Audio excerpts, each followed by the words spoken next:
Goodman, Southwest Minnesota Housing Partnership, Clayton, Minnesota. Jane Barrett, Red Lake Housing Authority and Finance Corporation. Ellen Sally, Family Housing Fund. Sorry, I was figuring out my microphone. Good morning, Senator Nick Frentz from District 19. Good morning, Pua Ellis from Catholic Charities. Merritt Clapp-Smith, Project Manager for the Governor's Task Force on Housing. Deidre, you'll be the last one, didn't you? Deidre Schmidt, Common Bond Communities and MHP representative.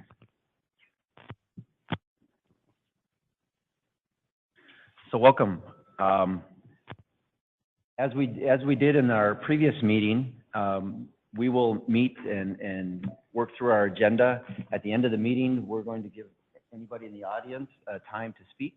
And there was an opportunity to pre-sign, I believe, and sign up when you came today. And so we'll go through that list. We have a 30-minute time slot, so depending on the number of people who signed up, we'll sort of determine how much time we can allot to that. Ellen. Thank you. Skip, 2 points before we jump into the agenda. We have, there's another meeting in here right after hours, so we do have to leave. We'll wrap up right at 12:30, just a point of reference. And second, Merritt is going to be taking photos, so if you don't want your picture taken, you know, wave and say no. Okay, thank you. Jump right into the agenda. So I don't know, Deidre and I haven't really communicated on how we're going to do this. So the agenda, as you can see on the screen, we're going to go through the themes of the work group and identify our topic. Then we're going to work on selection criteria. We'll take a short break. We have a presentation of cost factors for affordable housing, discuss potential recommendations for cost factors, and then again, we'll have the public comment and wrap up sharp at 12:30. So, Deidre, do you want to jump in at the moment? Sure. Is this everybody here? It's a big room. We have here something that working group members got in advance. It's a little bit of a map that resembles what we started to build at our last discussion, and some of you weren't in the room. You were on the phone, so it was probably hard to tell what we were looking at and talking about. But this is slightly different, but I think it's offered in the same spirit, really trying to kind of create a way to capture all of the many ideas that have come to us through the website and through our own experience around the barriers or glitches that we are experiencing in producing and preserving rental housing and making sure that everyone has access to it. And the step further that it takes really is to add this column to the left, which is talking about the relationships or those actors that are also necessary in order to achieve any one of those goals that's in the left-hand column. So I'll assume that folks had a chance to at least glance at this and see if people thought it was helpful as a kind of a framework for organizing our thoughts and understanding where any points of intervention might be best placed. And this was work of staff after our meeting, so I want to thank you all for doing that in the interim. Could I add a few words just to help frame it a little bit? The font is fairly small there, but the 3 columns in pulling this together wanted to reflect the conversation and the comments that we heard from all of you. And so this idea of the goal statement kind of articulates this 4 bodies of work or primary work that we wanted that came out of this conversation and the public comments. The barriers in the middle are really the things that potentially stand in our way of achieving the goals in the left column. And then the 3rd column of relationships are really the opportunity that we can have to build on to achieve some of the goals. And the color shading on this was at least staff attempt to group some of the bodies of work together, that we felt like there was some synergy around that.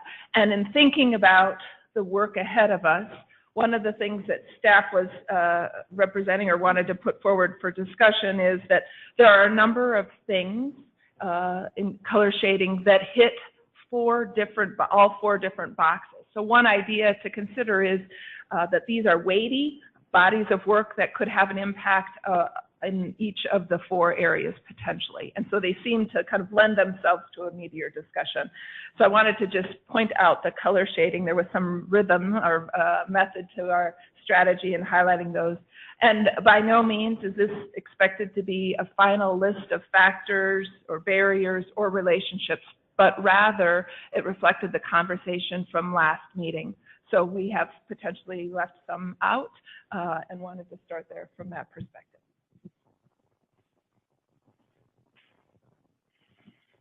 Any thoughts or reactions that folks had when they looked at this? Things you saw missing? Cecil? I'm just wondering on the preserve and maintain quality, natural occurring affordable housing. The one partner there is our bankers and typically the GSEs. And I know they have some significant interest in this space. So I'm wondering if that should be included as a factor. Just a point of clarification, is that a barrier or specifically under relationships, lenders and owners? Yeah. Mm-hmm. Separate from the category that's funding. You're Right. thinking of that more strictly as subsidy providers, for instance. Yeah. Yes. I just want to add that Mr. Goodeman and I had the pleasure to attend a Mankato Area Housing Task Force since our last meeting, and the overwhelming amount of input we heard was from developers talking about the regulatory framework, cost factor, some of that. And I just, as we go down this, I think if you're reacting to the public, I hope you agree with Mr. Goodeman, that's a fairly loud voice, at least in our area. Mm-hmm.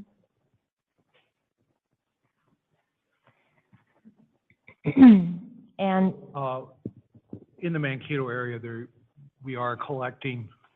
Pardon? Okay. So Rick Goodeman. So what we're hearing from the Mankato group is that there is a really diverse list of regulations that are impacting housing development from all areas, from things that have changed with water retention to construction standards, energy codes, and it's almost really the dialogue was dying from 1,000 cuts. So each one is adding $500 here, 1,000 there, 10,000 there. So incrementally, really impacting. So this is beyond the zoning and land use policy that's in blue here. Currently, making sure that it's holistic and comprehensive, and a lot of this is under the control of the state. Yeah. No. And I think if it's similar to conversations I've had, it's not necessarily just strictly regulatory requirements, but it's also construction standards, this sort of thing, right? This is Skip Duchesneau. Yeah, as Rick said, there's been a new energy code. There's new codes regarding stormwater retention ponds and new designs to those, fire protection. There's been a host of things that have definitely impacted the cost of new construction and potentially renovation too, depending on how large the scope is. Even something as simple as signage requirements. Right. Monuments versus building face mounted, $5,000 or $6,000 difference, right? I mean, just that kind of, when you were saying death by 1,000 cuts, right? Yeah. Okay. To add to your example, in the city of Grand Rapids, you have to have an engineer sign off on your sign that the posts are engineered to hold your sign. Sort of an extreme example, but true. And one other thing that struck me on water retention, a couple of years ago, district ponds were just eliminated. And many cities had constructed district ponds, sized them to hold substantial amounts of water from adjoining developments, and they've been eliminated. and a requirement now that on-site ponds, and I get it from climate change, but there didn't seem to be any real conversation about it, was just issued. Okay, are there any other categories of barriers that folks thought we hadn't captured here, or any other actors or relationships that we think are important to call out? We've got kind of environmental, regulatory, and construction standards adding into that barriers column, and we have financiers, bankers, capital markets as actors or players, relationships that would influence our ability to meet the goals. Yeah. This is Akua. One of the things that I'm looking at this document that I think is probably intended in the, feels like I'm really loud. It's probably intended in this third column, relationships influencing ability to meet goal, but I think warrants being called out specifically is those populations directly impacted. And I think the more specific we can be there, the better for our long-term efforts. So just to take that a step further, so instead of saying tenants or residents, being more specific about populations in particular? Yes. So seniors, previously homeless, I mean, is that what you're kind of suggesting? Yes. And using the data that we've already collected to identify where those populations that are specifically and most critically impacted would fall under directly impacted.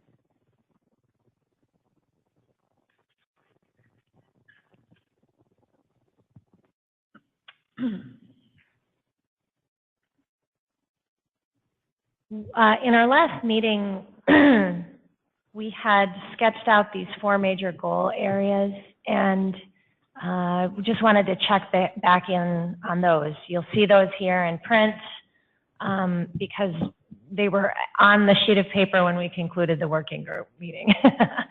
But I just want to also offer an opportunity for questioning of those, additions to them, any sort of discussion on those, so that we're not skipping ahead, making an assumption that those were right just because they stood at the end of the last session.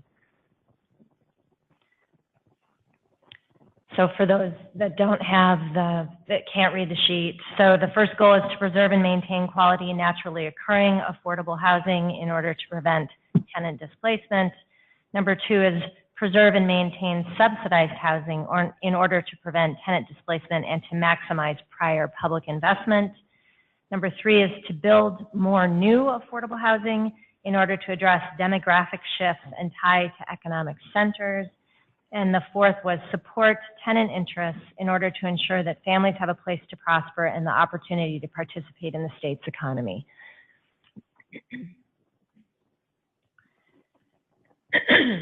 Any editorial on those? Okay. Welcome, Mayor McGuire. Thank you. We've just been looking. An easy place to find. We're looking at this sheet, which you have in front of you, and we're just trying to check in and make sure that people understand that it was supposed to be kind of a mapping framework and see what kind of holes folks recognized in looking at it. We did identify a few things. We added some concerns around, or barriers, challenges around environmental, regulatory, and construction standards in the barriers column. And we added bankers, financiers, capital markets in the relationships column, as well as a desire to call out specific subpopulations within this capture all term that we have here as tenants. So really recognizing seniors, previously homeless, low-income workers, you know, whatever it happens to be. Thanks. Mary? Deidre, I just had a question about the first goal, in order to prevent tenant displacement, because I think there's something about also preserving the properties. I mean, even though the NOAA housing has been in focus largely because of tenant displacement. I'd be a little concerned if we totally ignore the fact that many of these properties are, 30 and 40 years old, and they do need investment of some sort in order to continue to be rental housing that's affordable well into the future. And that's a piece that we've certainly started hearing about, that yes, an owner may want to acquire the property and keep it affordable, but there are capital investments that need to be made. And right now, there's a real lack of tools to address that issue. So I'd be concerned if you only focus on tenant displacement in that goal. Well, the taglines, the language after the ... was actually added at the end of our discussion, and in some cases even after the discussion. And that particular one I remembered being in reaction to the idea that the lead goal, preserve and maintain quality, that was originally all we had up there. And somebody said, well, wait, are you going to preserve and maintain quality even if it means displacing everybody? And so it was meant to actually balance the drive toward the property-focused goal, right? So the preserving and maintaining the physical asset is a goal, and then it was supposed to be paired with a desire to do that in a way that's beneficial to the folks that are living there currently. So I think it's meant to say we want to try to do both when possible. And maybe it's just the in order to. Maybe instead you could say while preventing tenant displacement, because you're preserving and maintaining to do a number of things. Sure. And the wording to me would suggest that your primary focus in doing the preserving and maintaining is to avoid tenant displacement. So I think it's just a wording thing. Yeah. Any reaction to Mary's Akua? This is Akua. I think that's a great point. And as I was looking at the barriers to influencing ability to meet goal, where they're equally or similarly highlighted, I see condition of property showing up pretty prominently in each bucket, which to me would signal some noting already of that. But I do think your point is a good one, Mary, that it's important as we're outlining our goals to be inclusive in that. What, Mary, would you suggest whatever change we make after the ... if we change it to while preventing tenant displacement or something, we should also do that for the next block as well, correct? Yeah. One other, go ahead. One other point that I think is wise is I see the intentional calling out of tenant displacement and tenant well-being, which I think is great. So we'll have to figure out a way to, so you all need to figure out a way to balance that tension of wanting to make sure we're respecting the needs and the desires and the requirements of owners while also holding that tension of tenant well-being. And maybe there's an overarching statement or something that weaves it all together.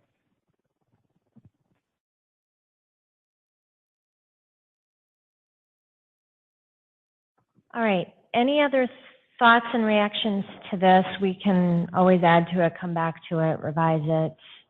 I think the goal is to share this with the task force so that they understand at least how we're framing up the tasks ahead of us, and this is kind of the diagnostic part, right?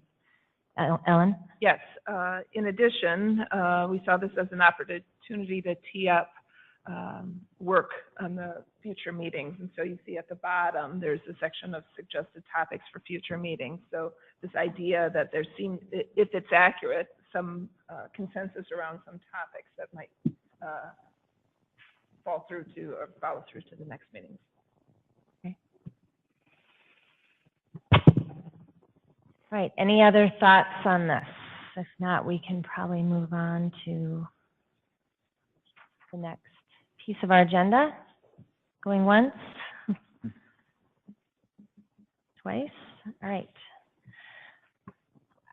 So we asked folks at the end of last meeting to think a little bit about, in this huge universe of ideas that are floating around and identification of barriers and ideas about who would be helpful in addressing the issues, how we would actually choose to focus our energy for the purpose of this working group's task, which is to make some specific recommendations, right? And so I hope everyone took some time to think about that and are maybe willing to start to share with one another the way you would approach this if you were acting unilaterally. Go ahead, Nick.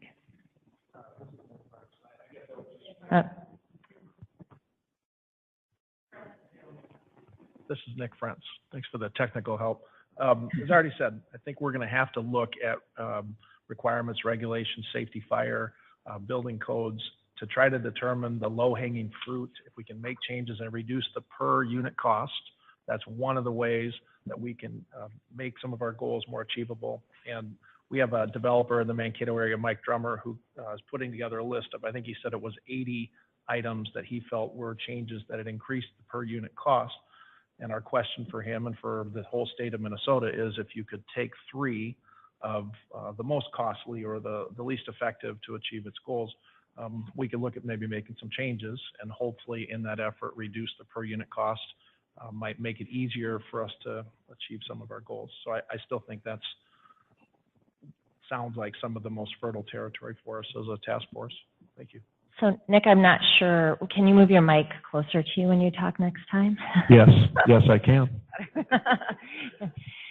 So you're talking specifically about cost containment and low-hanging fruit. Would you use that kind of low-hanging fruit filter with regard to other recommendations too? Are you saying that your orientation is generally to go to those things that can be done easily? Well, my sense of it is that again, we're talking about the cost per unit, so that builders are seeing a number of changes recently, let's say the last 10 years, in which they can understand the logic, but the cost of it is being passed along the consumer to society, to the public. So, for example, my next door neighbor in the Senate is Senator Eric Simonson, former police or fire chief in Duluth. So they feel very strongly about fire safety prevention, saves lives, saves money. It's also very expensive. If we have a number of those regulations and look at all of them, I bet we'll find some that the task force would say, maybe that needs some tweaking, some adjustment, maybe elimination in some cases. Mr. Drummer uses some examples locally that have to do with the site maintenance. Signage is another great example where you'd say, not sure, given our focus on affordable housing and rental housing in particular, whether all of that serves enough of a purpose to make it worth the cost increase. And I don't have a specific list, and I'm not a builder, but I hear those ideas, and they make sense. So I want to try to keep this conversation less about specific ideas and more about those criteria that we want to try to use. So what I'm pulling from that, though, is that this idea of existing expertise that's already identified a bunch of stuff and picking off that can be most easily applied, right? Is that fair to say? Yeah, I think that makes sense. I bet if we take a review, it would allow us to reach a consensus on some of them, and some of those would save some money, and that'd be towards our goal. Okay. Anyone else have a way of thinking about this, how you would narrow down the big field? Rick Goodyman. Well, when I think about the cost containment, part of it is regulatory, and one of the things that has struck me through conversations, not only in Mankato but Worthington, is there is really no one really looking at this holistically and looking at the impacts. So it's not going to do us any good if the cost of housing has doubled since 2005 and people can't find shelter based on from making it good to perfect.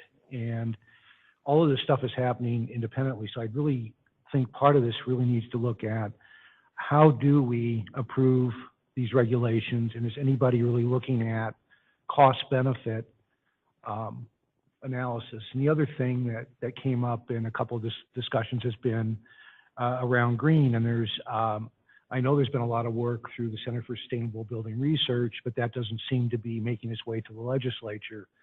So two legislators at one of our meetings was going, where is the cost, where's the benefit of this?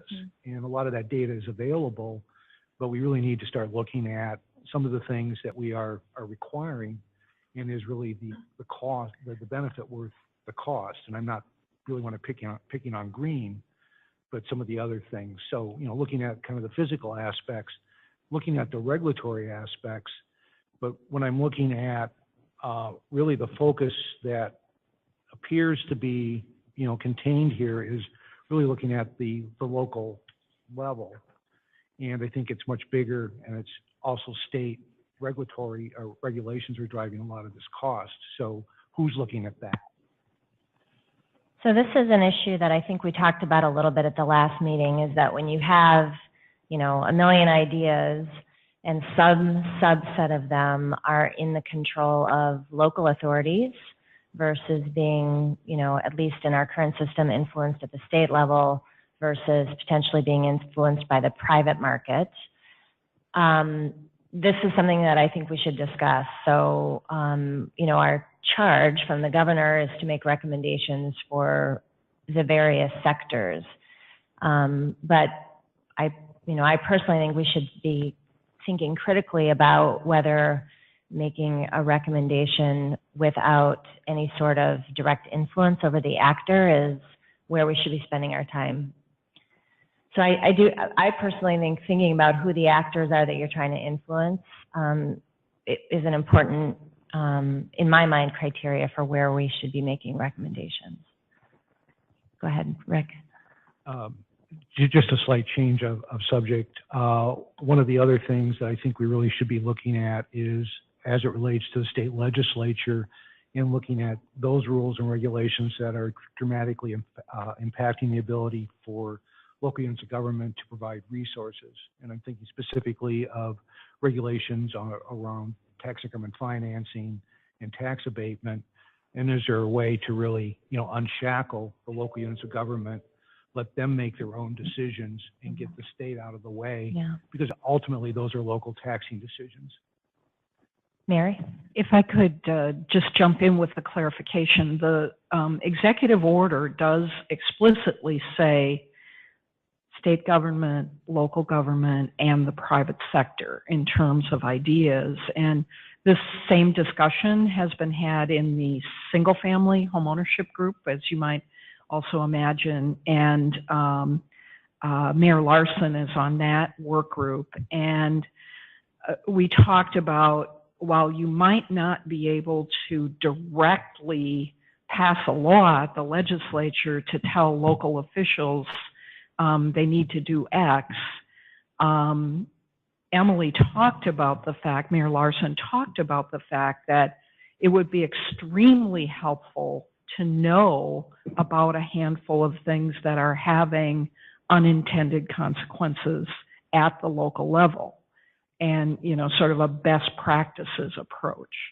So I think I would hope that this group would not get too stuck on just talking about things that the legislature can do something about at the expense of not providing useful advice to local government.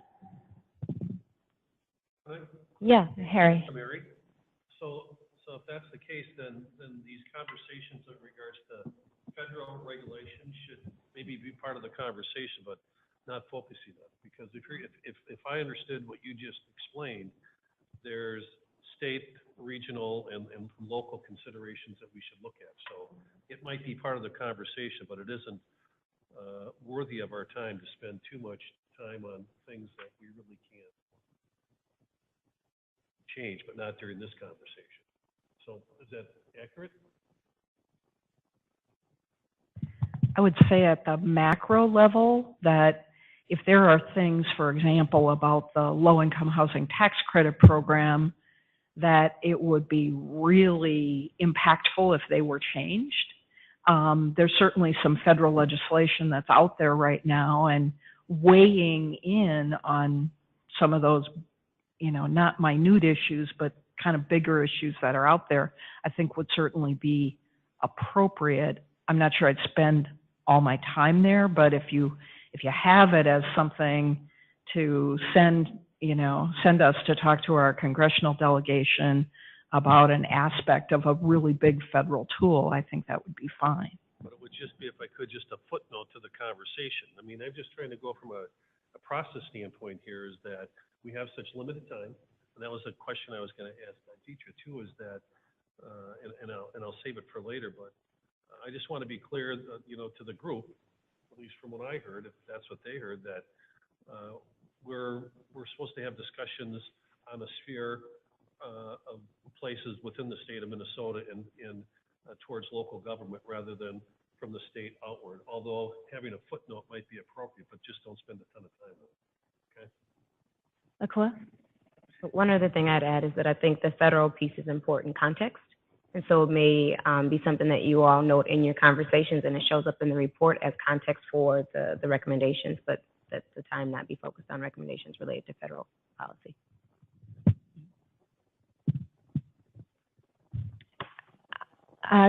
Skip and I have had a couple of conversations, and I'll just speak for myself coming out of those.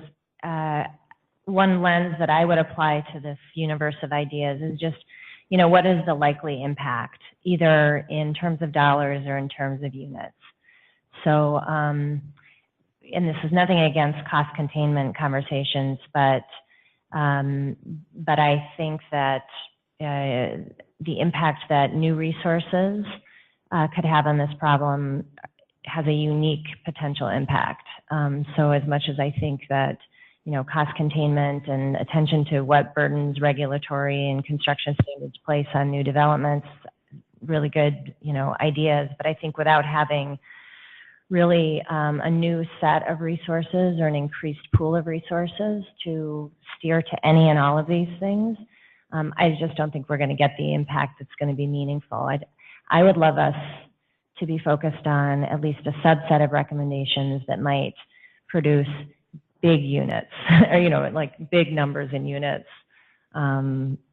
significantly more resources, because I think, otherwise, we're just not going to see the kind of change we need. Anyone react? Rick? And adding on to that, I'd like to see a better alignment with the existing tools that we have. So where we can use private activity bonds and 4% credits in higher rent areas more effectively, and maybe directing 9% credits into rural areas and weaker markets, but really starting to look at the tools that we have, the new tools we might propose, and really try to align them so that we can start addressing some of the really critical issues in rural areas that we haven't been able to address as effectively as the urban areas, just because of incomes and the way the programs are work and are designed. Mm-hmm. So I'd also like to see, okay, if we're going to do that, then let's really look at how we can best utilize and have the most impact with the tools that we have. Skip? Yeah, just to add to that, indeed, as Deidre said, we have talked about that, and that funding and maybe better use of existing funding or changing how dollars are used, all those things potentially have a much bigger impact than, say, we get the fire code to be changed so you don't need sprinkler systems in townhomes, which is probably not likely, but that will save $3,500 a unit. Whereas if we could get additional dollars, it has a potential to be much larger than that, and could have more impact. And so my thought and concern is, we've got these suggested topics in future meetings, is that the funding category could be broken into other subsets and is potentially more than one meeting. I just feel very strong that that's the big target.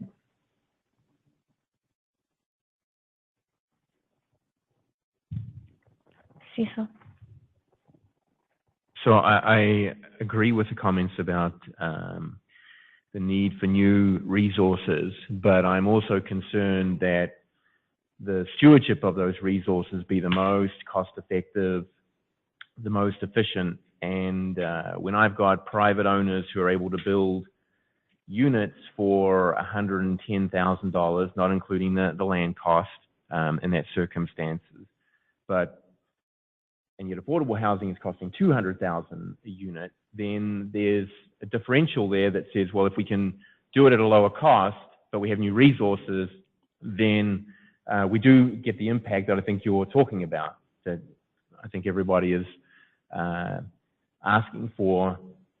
So for me, it's a both and conversation, because I think it's not just marginal, the cost containment discussion. I think it has grown very, very significantly, and that does need to be examined, because it's just not $200,000 plus a unit is becoming very, very expensive.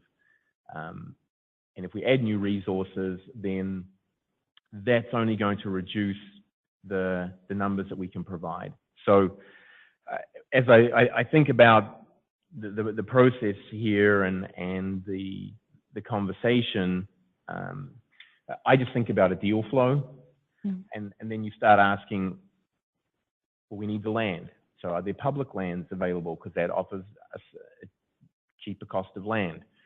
The hard and the soft costs in development. We've been talking a lot about the hard costs, but what about the soft costs of the planning process, the approval process, and even efficiencies in design, and in some ways cookie cutter housing. When I'm an owner of naturally occurring affordable housing in Minneapolis. There are thousands of three-level garden low-rise properties. It was a very cookie cutter design, and we put down thousands of them, and that's the housing stock that we're now talking about today. But it's very beneficial that we have that, and it was done very, very efficiently.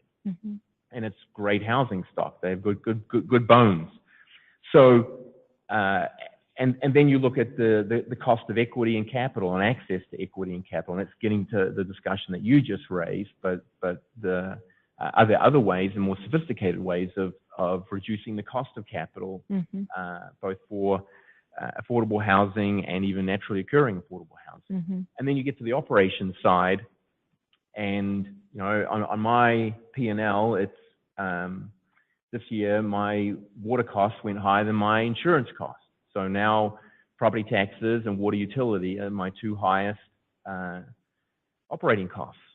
Those are the two that have the most government influence in terms of my operations. So I think that all the way through the deal flow, there's opportunities to look at things on the costing and the funding side, and maybe that's a systematic way of moving through that dialogue on costs, and perhaps even interrupting that to have the deep conversation on funding.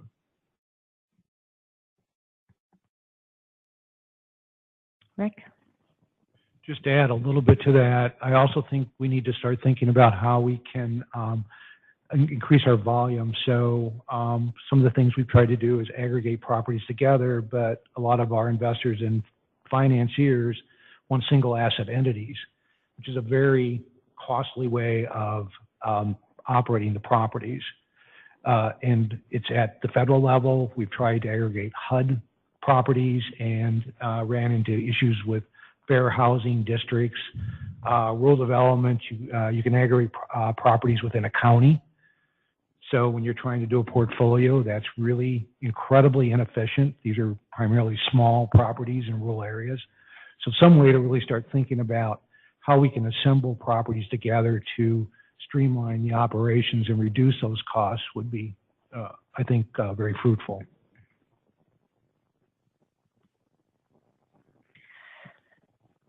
Other major criteria that people think they would like to apply to a winnowing down of a set of recommendations? Yes, Jane. Everything I've been listening to, the cost of the soft costs and so forth, and new developments and rehabs. I mean, it takes a whole different turn in the rural area. I mean, when you have a small town who's trying to develop a few units, because that's all they can afford, when you're adding market studies and everything on top of it for a small area, it just doesn't make any sense. I mean, a lot of that can be done just locally, but when you have to hire a company, it adds up, and a lot of times puts it out.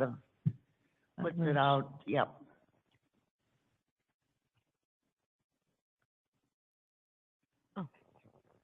Cool. Yes, I would add two. One is some sort of measurement, and I know it'll be a bit subjective, but impact to the end user. And then I would also add the time required to execute. Okay. No one has yet brought up focusing on deeper skewing toward lower income folks, and I'm wondering if that is because we don't think that's a valid screen or if it just got missed. So let's say, for instance, we had 1 million recommendations to make and 10 of them had a greater impact on lower income people. Should we look more closely? Should we make sure that one of those 10 that we made, we felt did that effectively? Nick. This is Nick Frentz. I feel the cost per unit directly relates to our goal to provide more affordable housing for lower income people. That's exactly what I think one of our main charges to do here is. And the laws of economics are not going to change. If we're able to reduce the cost per unit, by definition, we will provide more opportunities for low income housing. So I do like that emphasis. I guess I didn't see restructuring the way we put it here, but when we talk about cost, I'm hoping that's a primary goal of ours. It should be a primary goal of ours, and it's also, a workforce issue, which we talk about a lot in our area. Cool. So I'd piggyback on that and say that it could mean lower costs or lower rents for tenants, but not necessarily. So I think the point that you've made about being intentional about identifying impact being related to folks that are experiencing or earning lower incomes is a good one. I would see that living somewhere in that impact or people impacted. We should definitely make sure that we're lifting up, as it was called out in the charge, where disparities exist. Yeah. Other thoughts on this, Skip? I would just add one thing. In the information that was sent out, and I think this was more of the people who made comments at the first task force meeting, if you read through all the comments, there was an overriding push about that our groups don't have tenants represented, and those comments were pretty loud and clear in those emails, and we have that as a priority here, and somehow I think we need to make sure we have that as one of our goals or objectives as well, because there's obviously a great deal of public input and concern about that. Yeah. I'm not sure what to do, but. Harry? So, this is Harry. So this is a question to the group, and just off of the comment, Jane, that you made, and I made it in the past, is that, we talk about affordable housing and what affordable housing is in an urban setting versus what affordable housing is in a rural setting are completely, the needs might be similar, but the challenges and the opportunities and the sophistications are miles apart.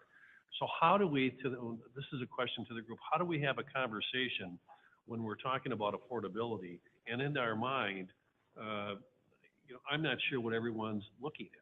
When I look at Jane and just a little bit, I've read about her background, and, the movie that is constantly going on in my head, I kind of hear what her concerns are, but I'm not sure that the group is really clear when we're making conversations about what it does to somebody in the east side of St. Paul versus what it does to someone, the impact that it may or may not have in northeastern Minnesota or northwestern. So how do we differentiate that, or is it even worth part of the conversation? Or do we just look at this broad brush that affordable housing is affordable, and I'm not sure that's fair, but I'm asking the group. I think, Mary, before we go to you, I think Cecil had some, I did have a question for you because if you may, in terms of that question about focusing, perhaps, you know, the 30% AMI target, which you may have in mind, can you imagine a scenario where that's purely not just a funding question? Are there recommendations that would assist residents in that income bracket beyond just additional subsidy, deeper subsidies, deeper incentives for owners, developers? yeah. I'm trying to think of one, and I can't, but maybe you have. And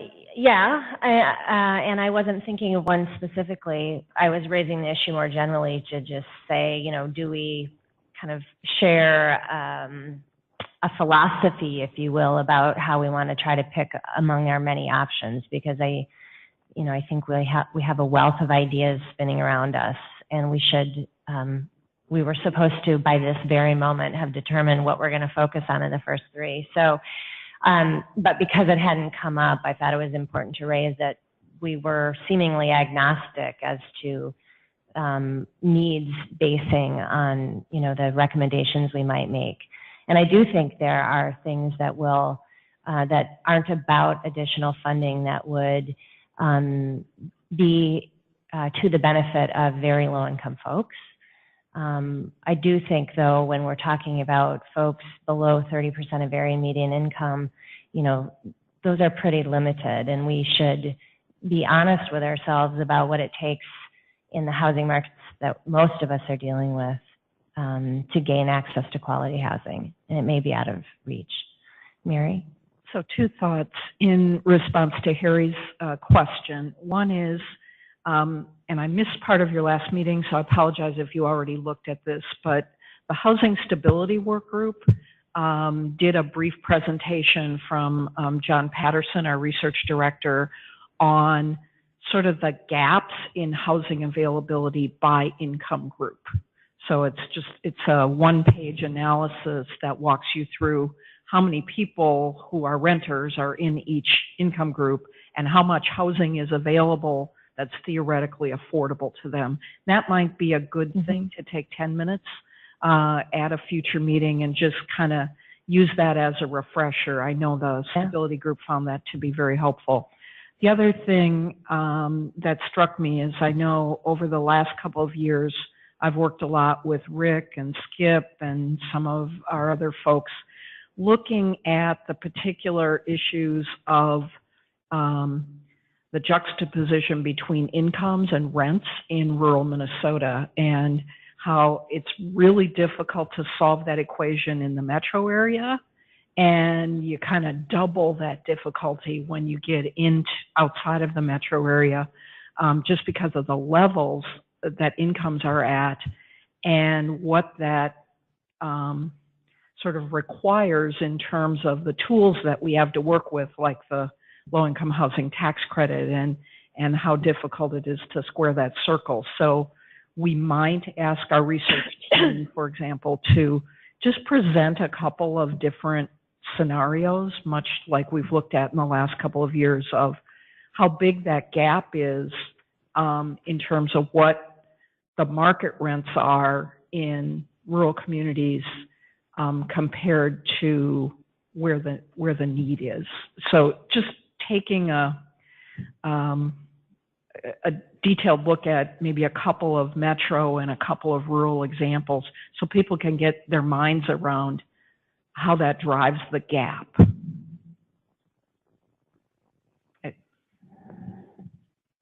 Rick?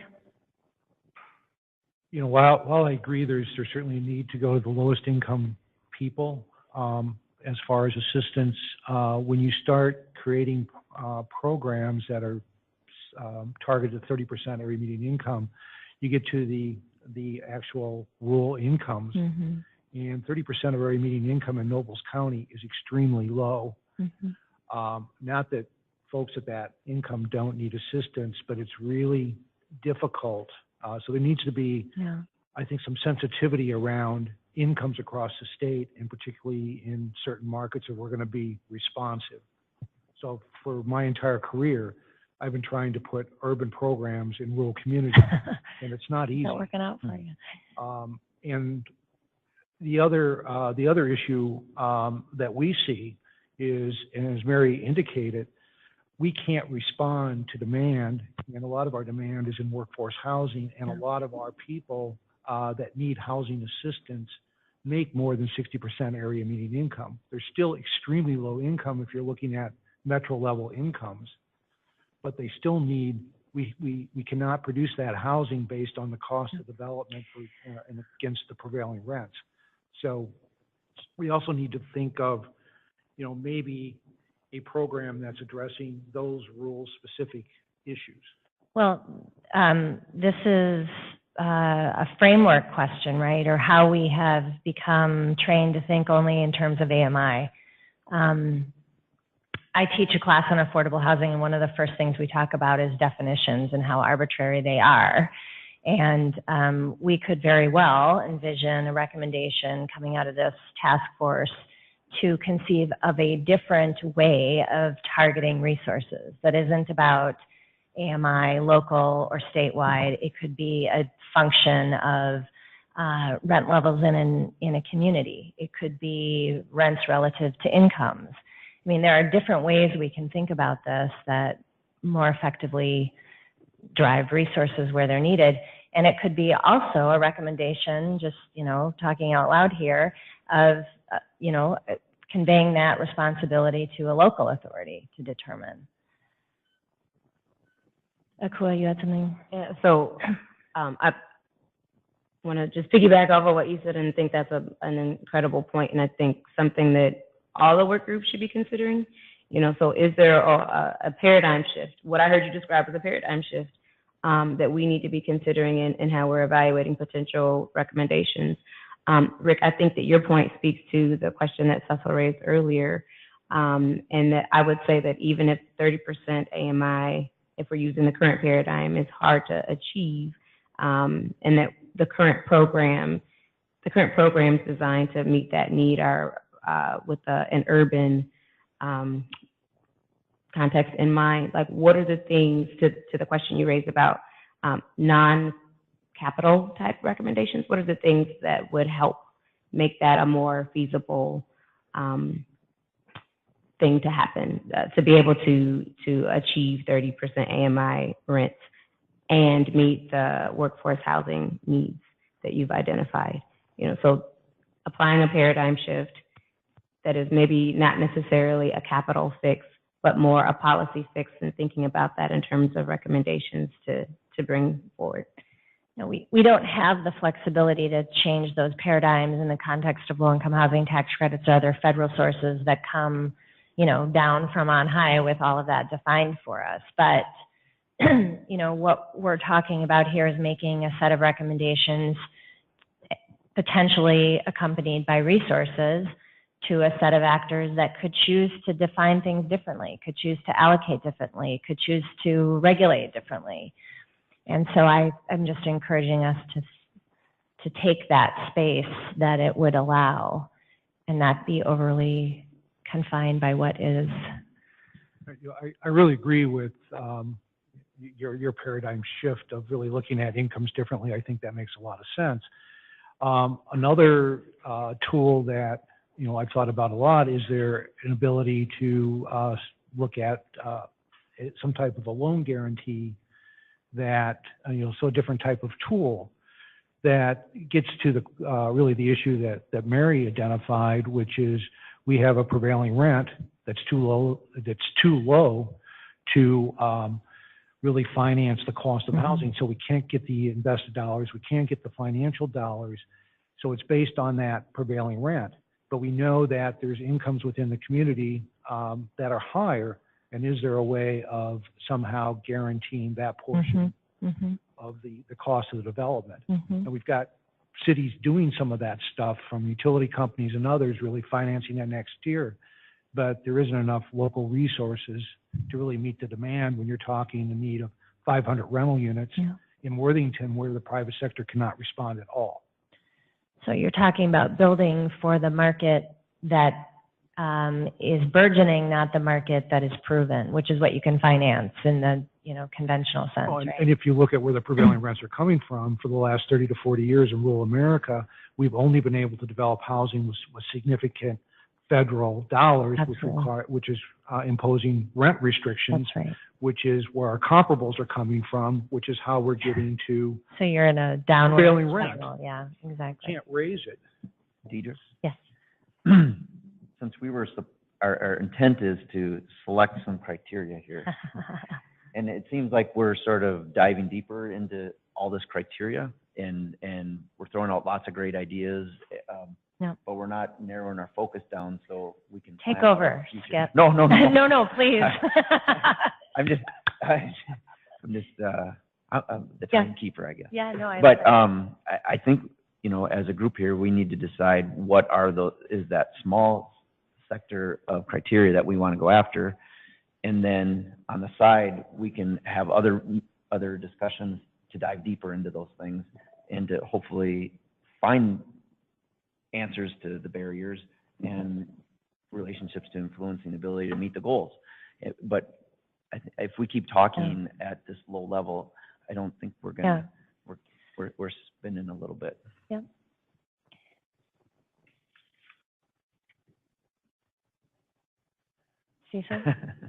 So the suggested topics at the bottom of the sheet, I don't have any disagreement with that. My only concern is one meeting sufficient to deal with the funding, or do you need to, because I think we can identify cost factors, but many of those are technical issues that we don't necessarily have all the expertise at this table to say what in the building code is appropriate and inappropriate, and what an entitlement is appropriate, isn't appropriate. I've got feelings about SAC fees and park dedication fees as things that, but that's a short conversation. So, when I see this list, it seems like the right list. I think it's just the allocation of time and priority that you have raised that question, and so whether you want to do start with funding and make sure we get that conversation completed first before you talk about anything else. Deidre and I also had a conversation also about the joint meeting. What would the group think if that was an additional meeting instead of this meeting? Because we just don't feel like there's enough time to address all the issues. Ellen, did you want to? I don't know what that does I for the organization. I think that's an important point, Skip. I wanted to go back to something Cecil said as one of the, and I tried to tee up these in discussion. So one of the key things that I was thinking about in grouping them this way, the concept of hearing, having this joint meeting at the next meeting felt like it was important in order to have really impactful tenant issues highlighted to guide the rest of the work, as opposed to having that at the end. It felt like that was important to put earlier in the process. But I also thought conditions and housing quality, for example, those are cost issues. That is not independent from cost. It felt to me like meeting number 5, talking about role in government in supporting rental housing. Those can be cost drivers. They can be cost reduction strategies too, but these all come back to cost. So I think it's a fair point to think about the funding piece, but they all come back to how much it costs to do any type of preservation strategy, new development, tenant engagement or community engagement. All those come back to cost. So I felt like limiting, I thought we would hear about costs throughout the entire body of our work. Mary? Just in answer to Skip's question about can we have another meeting? I mean, you can have as many meetings as you can convince your fellow work group members are reasonable. And if you wanted to explore, for example, a single topic and maybe make that a telephone meeting or something, that's certainly within the realm of possibility if you're just feeling really, really crunched as you try to accommodate all the topics that the group feels are important. Harry? Go back to what the senators spoke about and maybe a little bit, okay, yeah, I'm sorry. Maybe just what the senator had raised about, low-hanging fruits or however you want to describe those things. Within each of these items that are at the bottom of the page, I mean, there is a path that happens, in the development of affordable housing. I mean, and we're not going to change that. I mean, that's it.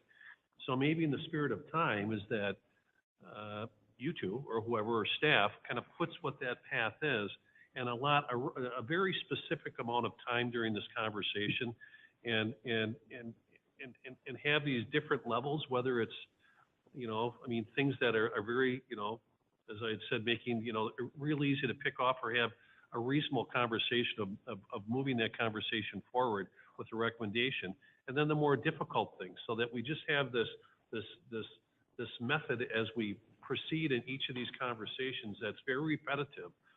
Otherwise, we're just going to get off a track because we all have great ideas. Mm-hmm. We're just not going to get anywhere. So, I just think that we all have to agree with the process and then just stick with it.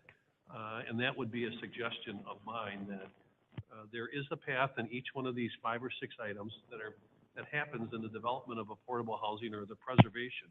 That staff puts those things together. We allot a given period of time.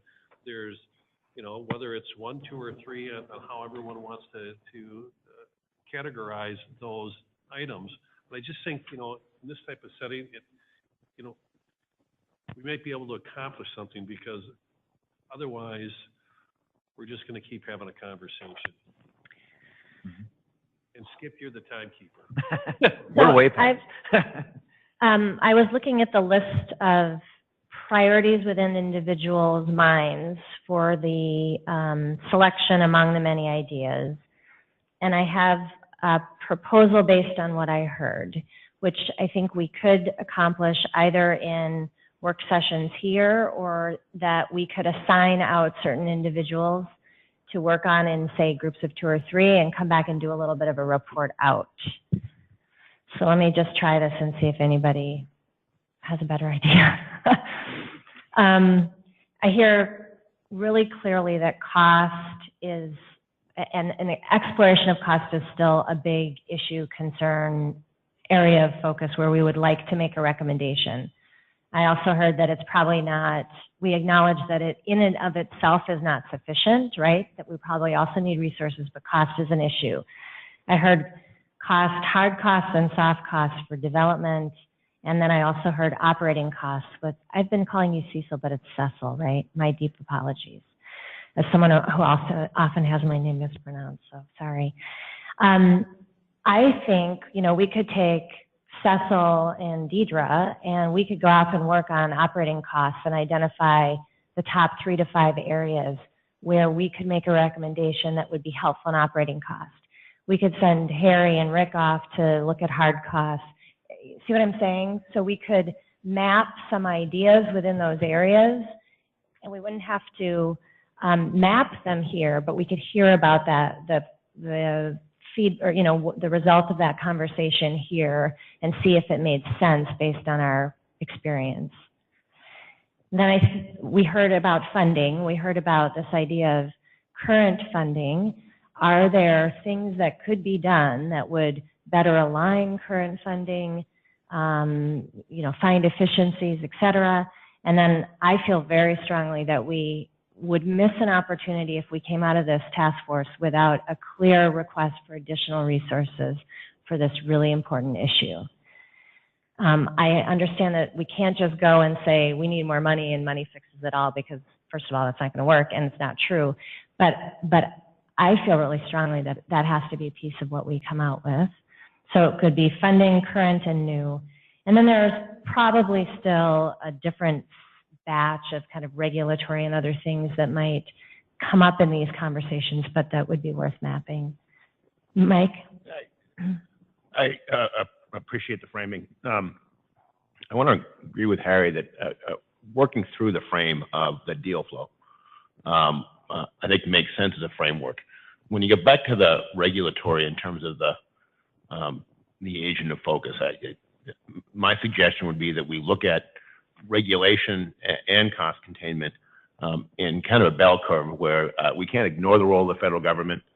We can't ignore cost containment at the local level, but where our best efforts are in making funding and cost containment recommendations at the state level, in particular as they intersect with the local level. That's not suggesting that you don't look at best practices for local governments independent of the state, but if we're looking at bang for our buck and prioritizing, I'd kind of suggest we kind of bifurcate out a little bit. Sure. Focus on federal in terms of time and focus on local in terms of time, and minimize that where we can focus more on where we can have influence over state policies and state policies that drive local costs. And, you know, this additional category of regulatory, it could be, you know, federal context and implications. It could be impact on speed. It could be impact on cost. It could be impact on just the desirability, right? There are certain communities that It's get woven through in the timeline Sure. and in the deal flow. Yeah, absolutely. Initiation to operation. Absolutely.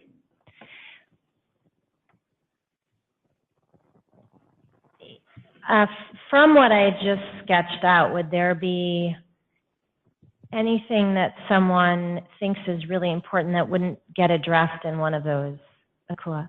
So I think existing gaps, to the point that Commissioner Chingerthal made earlier, we have that information. I think that should be a consideration. And then, as I mentioned earlier, the time to execute on whatever recommendation was put forward. Okay. Mary? I guess similar, I didn't hear anything about looking at tenants and tenant-driven resources. And I thought that that was the topic that's being considered for the overlapping meeting. Mm-hmm. And whether you end up with recommendations in that area or not, I just think it's really important for this group to hear kind of what the state of the world is out there. And if you end up delegating that to the Housing Stability Group, that would be fine. But it seems like a real missing piece in the framing that you read.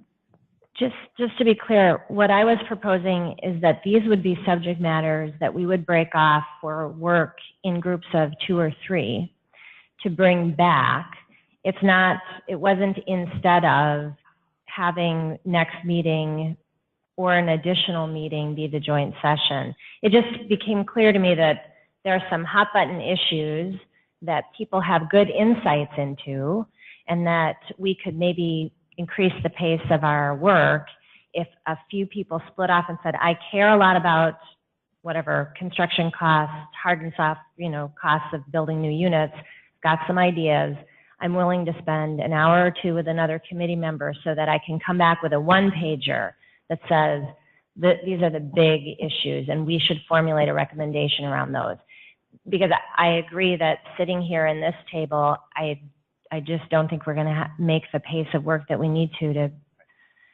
So it wasn't, I was saying these are areas that we could go off and do some work, come back, report out and discuss and build out more, just to kind of get us moving faster at pace, if you see what I mean. I think it's a great idea. Okay. And to throw out my idea of an additional meeting, in March, we do not have a joint meeting, correct? I suppose that'll be discussed tomorrow. Right, so it would still be the same number of meetings we thought we were gonna all have. No, just a point of clarification, the work group meetings had always intended to have 6 meetings.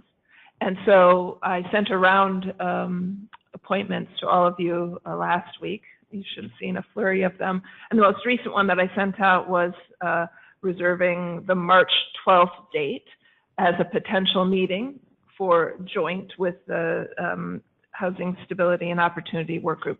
So at this point, what's currently on your calendar is the 6 meetings that was already envisioned for work groups. So we can add to that, but you have 6 holds already, or, well, today's meeting number 2, so you should have 4 others. Ellen, what I was saying is there is No, task force task meetings. force meeting, sorry. Correct. Yes. Correct. But there's already a calendared event for March 12th For- with this group. Yes, correct. Yes. Got it. I'm just not saying it very well. Sorry. Harry and Cecil.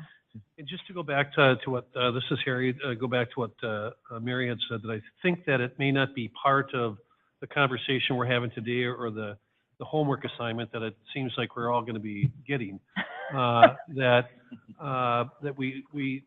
we're not forgetting the input that tenants may have in regards to cost considerations. I mean, we may be missing something out there in regards to occupancy or whatever it might be. Absolutely, yeah. So hopefully we can, someone within this larger group can bring that to us so it can be part of our conversation too. Like, here's an example. If we worked on operating costs and we said, what are the top 5 issues in operating costs? One of them might be that the fact that the way we look at housing costs generally right now is a gross cost, but sometimes when we're comparing in market, we're looking at net because residents are paying their own utilities, right?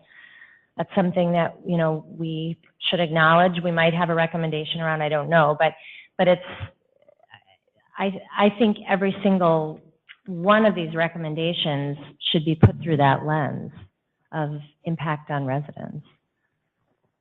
And also see residents, tenants as actors that are critical to this. Because again, back to utilities, just as an example, you can do a lot, but if you don't have the buy-in of people living in a unit, any efficiencies that you thought you created by high-tech equipment, for instance, are ineffectual. Cecil. Thank you, Deirdre.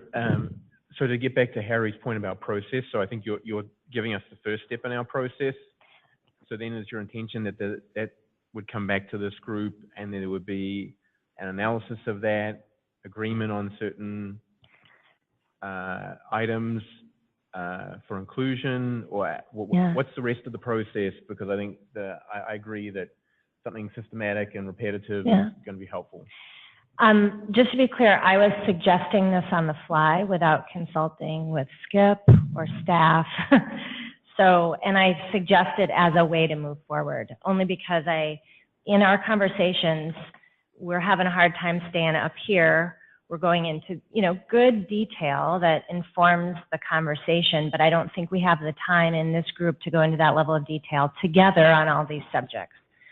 So my suggestion is that we volunteer, those of us that are willing to spend some time in that level of detail in these areas and potentially others, to come back with something that this group could react to in the context, and in addition to these kind of learning sessions that I think we have established already, like the March 12th session in joint meeting with the Housing Stability and Opportunity Working Group. And if people have a better idea, I'm happy to hear it. Yeah, Akua. So this is Akua, not saying that I have a better idea, but just a couple of things. Yeah. So when you were initially reading that back, I was thinking that what you were getting feedback on was the filters that we should apply to recommendations, right? Mm-hmm. But then I heard maybe some of the assignments would be to bring back recommendations or to do some thinking around particular areas. Did I misunderstand that? No, that's exactly what occurred. So one of the things that I may offer as a path forward is maybe we take a break, and Merritt has some kind of initial criteria that could be used for the recommendation framework. And if there isn't anything missing, maybe we take feedback on that. And that is a standalone. So then you all have time to think about how you want to collect information that you come back to then discuss. My only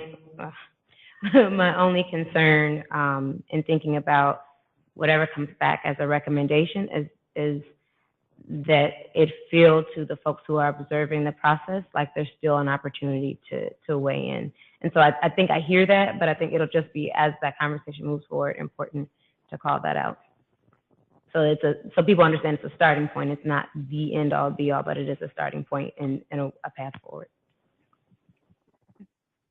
Deidre, if I could, and Akua, for those of you who are able to be at the dinner tonight, we actually have a piece, and you may not have looked at it in your package yet, called Expectations for the Work Groups, and it gets into some of these criteria that you were discussing earlier, and so there'll be an opportunity to talk more about criteria tonight, because I know you have some guest speakers this morning yet, and we do have kind of a time crunch in terms of needing to exit the room. So,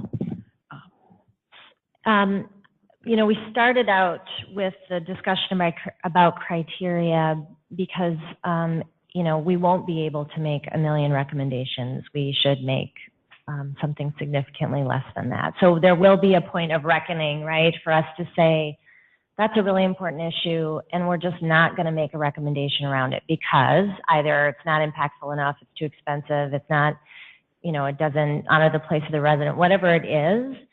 But I'm just, my idea of having these side work groups is that it feels to me like we are getting drawn down into that, and that if we had a shorter list and a better exposition of what those were. So I'll come back to this idea. Cecil and I went off in a corner and worked for an hour and said, here are 5 ideas about operating cost, you know, containment that could have an impact. Then we can compare that in a like kind way with something that Rick and Harry come back with. We could compare the two and, you know, and say, well, you know, these are going to be more impactful, or these are going to be these expensive, or these are going to be easy to implement, low-hanging fruit, immediate. But it feels to me like we're not at that point yet that we can apply criteria, and maybe I'm projecting, but I'm just noticing how the conversation keeps coming back to that level of specificity. And this is the cool. I think what I hear you articulating is the need to have something to respond to, so that we don't get bogged down in the details and it doesn't feel like just a never-ending kind of abyss of possibilities. Is that fair? Yeah, but again, I don't want to project my sense that we have too big a universe at this point to be making decisions about what's in and out, and not enough common understanding about what is the it that we're talking about. So the assignments that Harry's gonna do are meant to at least create a grounding. Yeah, and like, I mean, I think a really short exposition, you know, 1 or 2 pages on, here's the top 5 things on cost containment and construction. You know, here's maybe Mike and someone else work on, you know, here are the 5 points of regulatory and land use intersections and what could be done. Ellen? Thank you. I did hear, maybe it wasn't articulated in this way, but I wrote down a couple of things that seemed like criteria. You might not have thought about them in that way, but I think that there is something that I can at least take and tweak and come back as part of the discussion. So I felt like this discussion was there, and I think we can move on, and that there are elements of what I heard that could then be the criteria that we hold up against any of these one-pager ideas. And I think that concept of little work groups or task group having work groups to dig in deeper make a lot of sense. And the ones that you teed up play into these conversations that we talked about potentially for future meeting times as well. So one could even imagine a scenario that cost conversation, we're having some conversations about cost, if we get to Rachel today, but that could be a report back at the first part of our 3rd meeting, right? Which, and then thinking about the funding, right? If there's another little work or task group coming back with recommendations that could tee up that conversation that potentially would happen at a later time. So I think it feeds in nicely and holds together. Okay, we should honor our guest that has come to make a presentation too, I guess. Do we have both Warren and Rachel? Okay, we don't need Warren. I would assume that people would like just a couple-minute break to, let's take 5 minutes and no more. Come back at 25 to 12. Sounds good.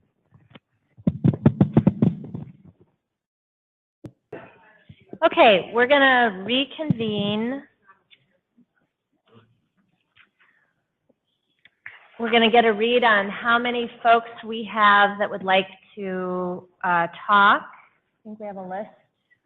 I'm trying to track it. Okay, we're going to identify that.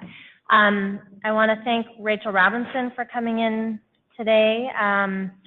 Rachel heads up Greater Minnesota Housing Fund's NOAA Acquisition Fund. And one of the areas that we were talking about last time is cost containment in the context of NOAA.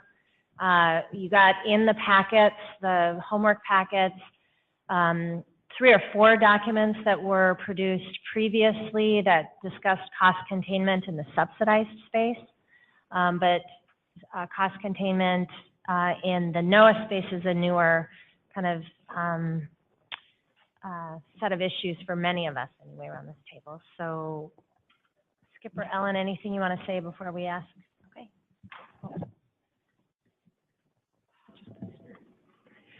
Hello, I'm Rachel Robinson. I will condense some of my remarks today, and there are some slides. We'll see if when Merritt comes back we can get them moving forward. They're not super important to the conversation, especially in trying to be somewhat brief, but I was asked to join today from Greater Minnesota Housing Fund, where we're actively engaged in naturally occurring affordable housing preservation.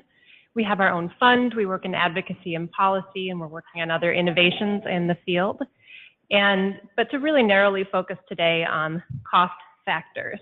So as I was listening to the first hour of conversation, something that occurred to me that's just very important for context setting for this group is that the framework that I brought today, the information in the slides, is all about what is being done, not necessarily what can be done, but the naturally occurring affordable housing preservation field, particularly in large metro areas, is a very active engagement where people are buying this property, and there's sort of one standard way that it is getting done, and that's with a large amount of mortgage debt and some cash equity to acquire properties, do one closing, and then hold them for a period of time with the rents in place preserved as affordable.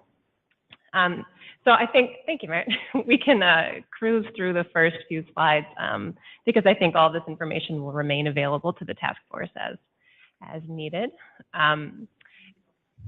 We can land, there's a green chart, and so the photos are really just demonstrating again how naturally occurring affordable housing is in our housing stock and is in our, one back a few to the green looking chart.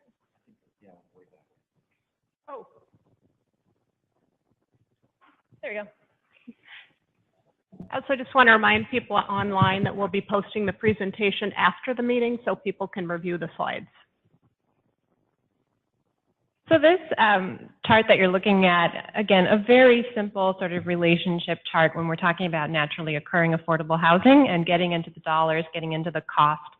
It's all about a relationship between the rent, the price to purchase, and then the relative affordability of that rent. There are some other factors. Again, all our ratios. Debt is a ratio of the ability to pay it based on rent, and the acquisition cost or total cost to acquire. And so we put this chart together. It's a very simple illustration, but something that we use quite a bit to show that relationship between rent and cost to acquire. And I have updated this recently, to italicize the, unit acquisition costs of under about $90,000 per unit, because in the Twin Cities metropolitan area where this data is representing, that's not really a feasible opportunity that we see today, where we could acquire housing that's serving the 30% AMI population at that $20,000 to $40,000 acquisition cost that would be required in order to do it without subsidy or concessionary financing.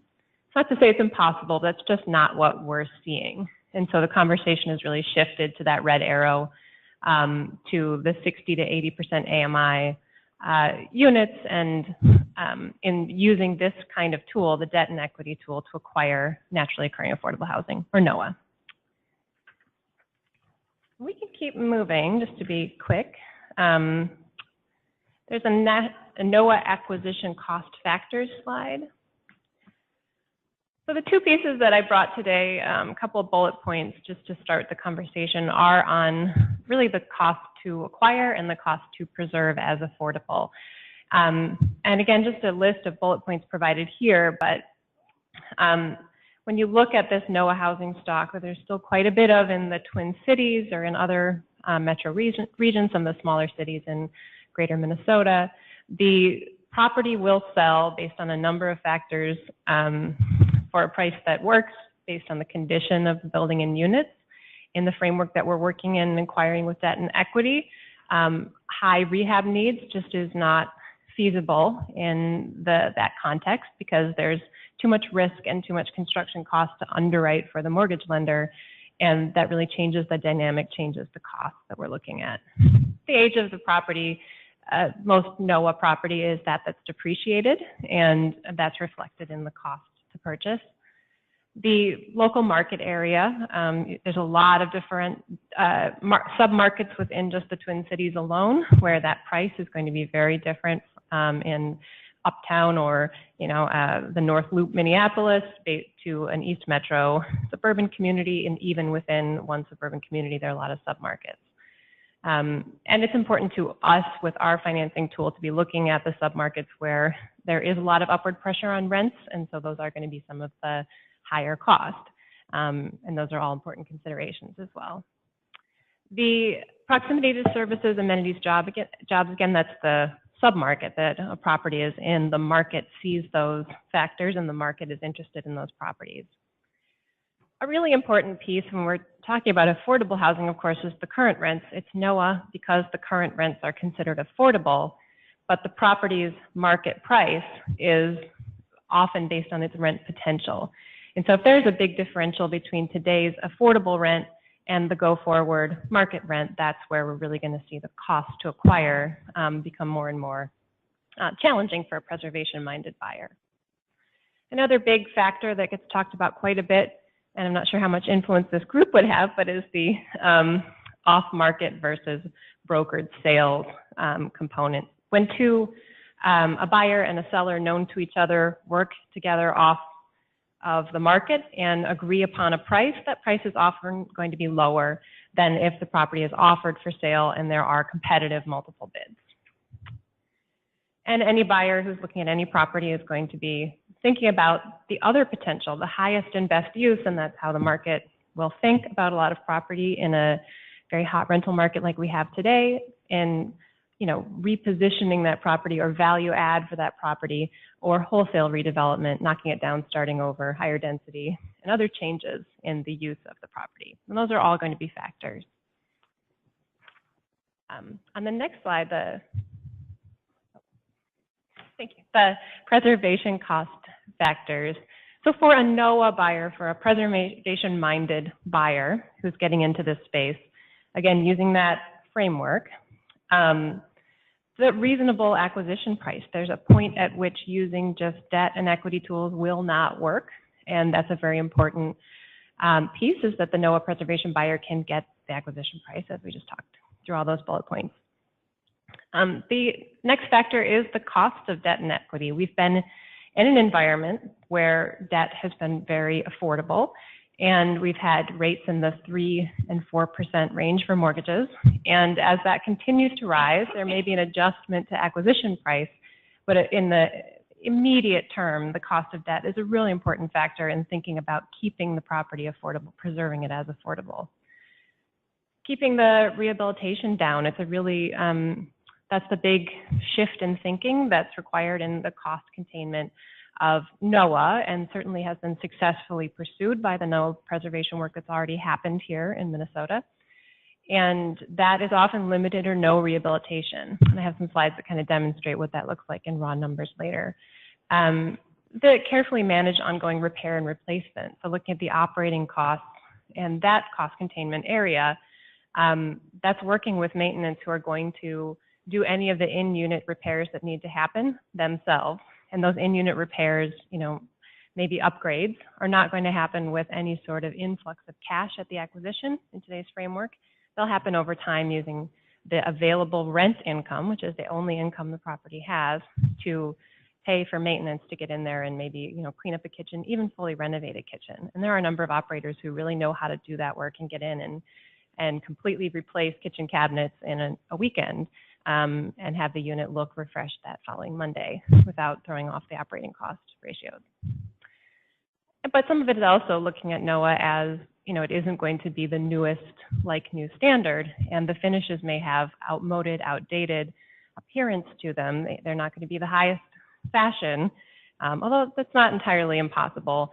But it's often just looking at what's functional, what's good quality housing, even if the color scheme and the overall marketing scheme is not necessarily what you'd see in a new product today. And then operating cost reductions that aren't just those of efficient management, but those that are influenced by public policy, including property tax reductions, abatements. We have tools that are available in Minnesota today with the low-income rental classification that is being used in NOAA housing, but there's certainly a lot of discussion of further influence there. Utility costs, all of these things weigh into the cost of rent for the family and the cost of operating the property, and there's not much being used today. Most, energy saving features are just water use, maybe some LED light fixtures, which we are doing in a property, but they're not whole scale, big apartment, envelope improvements that are going to change the, the use of the heating system. So just to move quickly through and then be open for questions, to show sort of a example sample, and this is even a little low on the cost, of what a typical NOAA acquisition today might look like. I didn't do sources of funds really to focus on the cost to do the work, but because there's one closing, there's very little risk for the mortgage provider. They are able to underwrite these very quickly, move them through very quickly. All of these costs are really pretty low compared to what any new construction or substantial rehabilitation use of funds might look like. And so this sample, hypothetical NOAA development of just about $100,000 per unit is a good sample of what we look at in today's framework of using debt and equity to preserve the existing housing stock as NOAA with very minimal improvements, some minimal soft costs and financing fees. And then the last slide, and then I'll stop there, is just a little note on our work today and what we've seen help with the preservation capacity of two properties that we've worked on.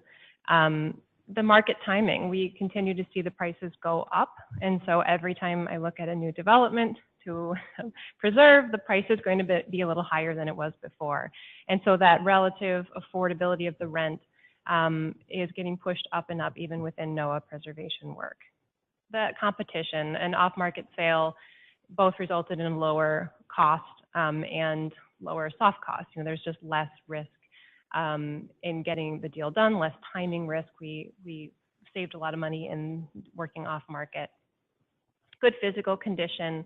The most recent development that we completed is a bit outdated in terms of the color and the look, but very, very little renovation was needed. It had been maintained in to a great standard for a very long time. Both of these properties had demonstrated up-market rent potential. And so in both cases, we are confident that without preservation, the rent would have increased and displacement would have occurred. And finally, in the operating costs, on only one of these two developments did we secure some property tax reductions, which the mortgage lender looked at in underwriting the size of the loan that they would make to the property, which helped with feasibility. So pretty quick, not as quick as I thought, but I will open for questions from there. Questions for Rachel? Akua. Thanks for the presentation and for being here. I have a question about upward pressure on rents. How are you identifying where that exists? You know, it's more art than science, but I think because we have such a robust multifamily sector in both the private and the nonprofit space here, the buyers know what they're looking at. And the way I always demonstrate it, especially talking with a lot of our buyers who are in the private market, is that if they can develop a business plan to increase those rents that would sell to any other equity provider, which is what we do, we provide equity at the NOAA fund, then that business plan is the alternative, or the, you know, if not for our resources, that's what will happen. And they look at just a lot of factors. It's connection to transit, amenities, you know, the bones of the units, you know, if they're larger, if they have some really nice classic features.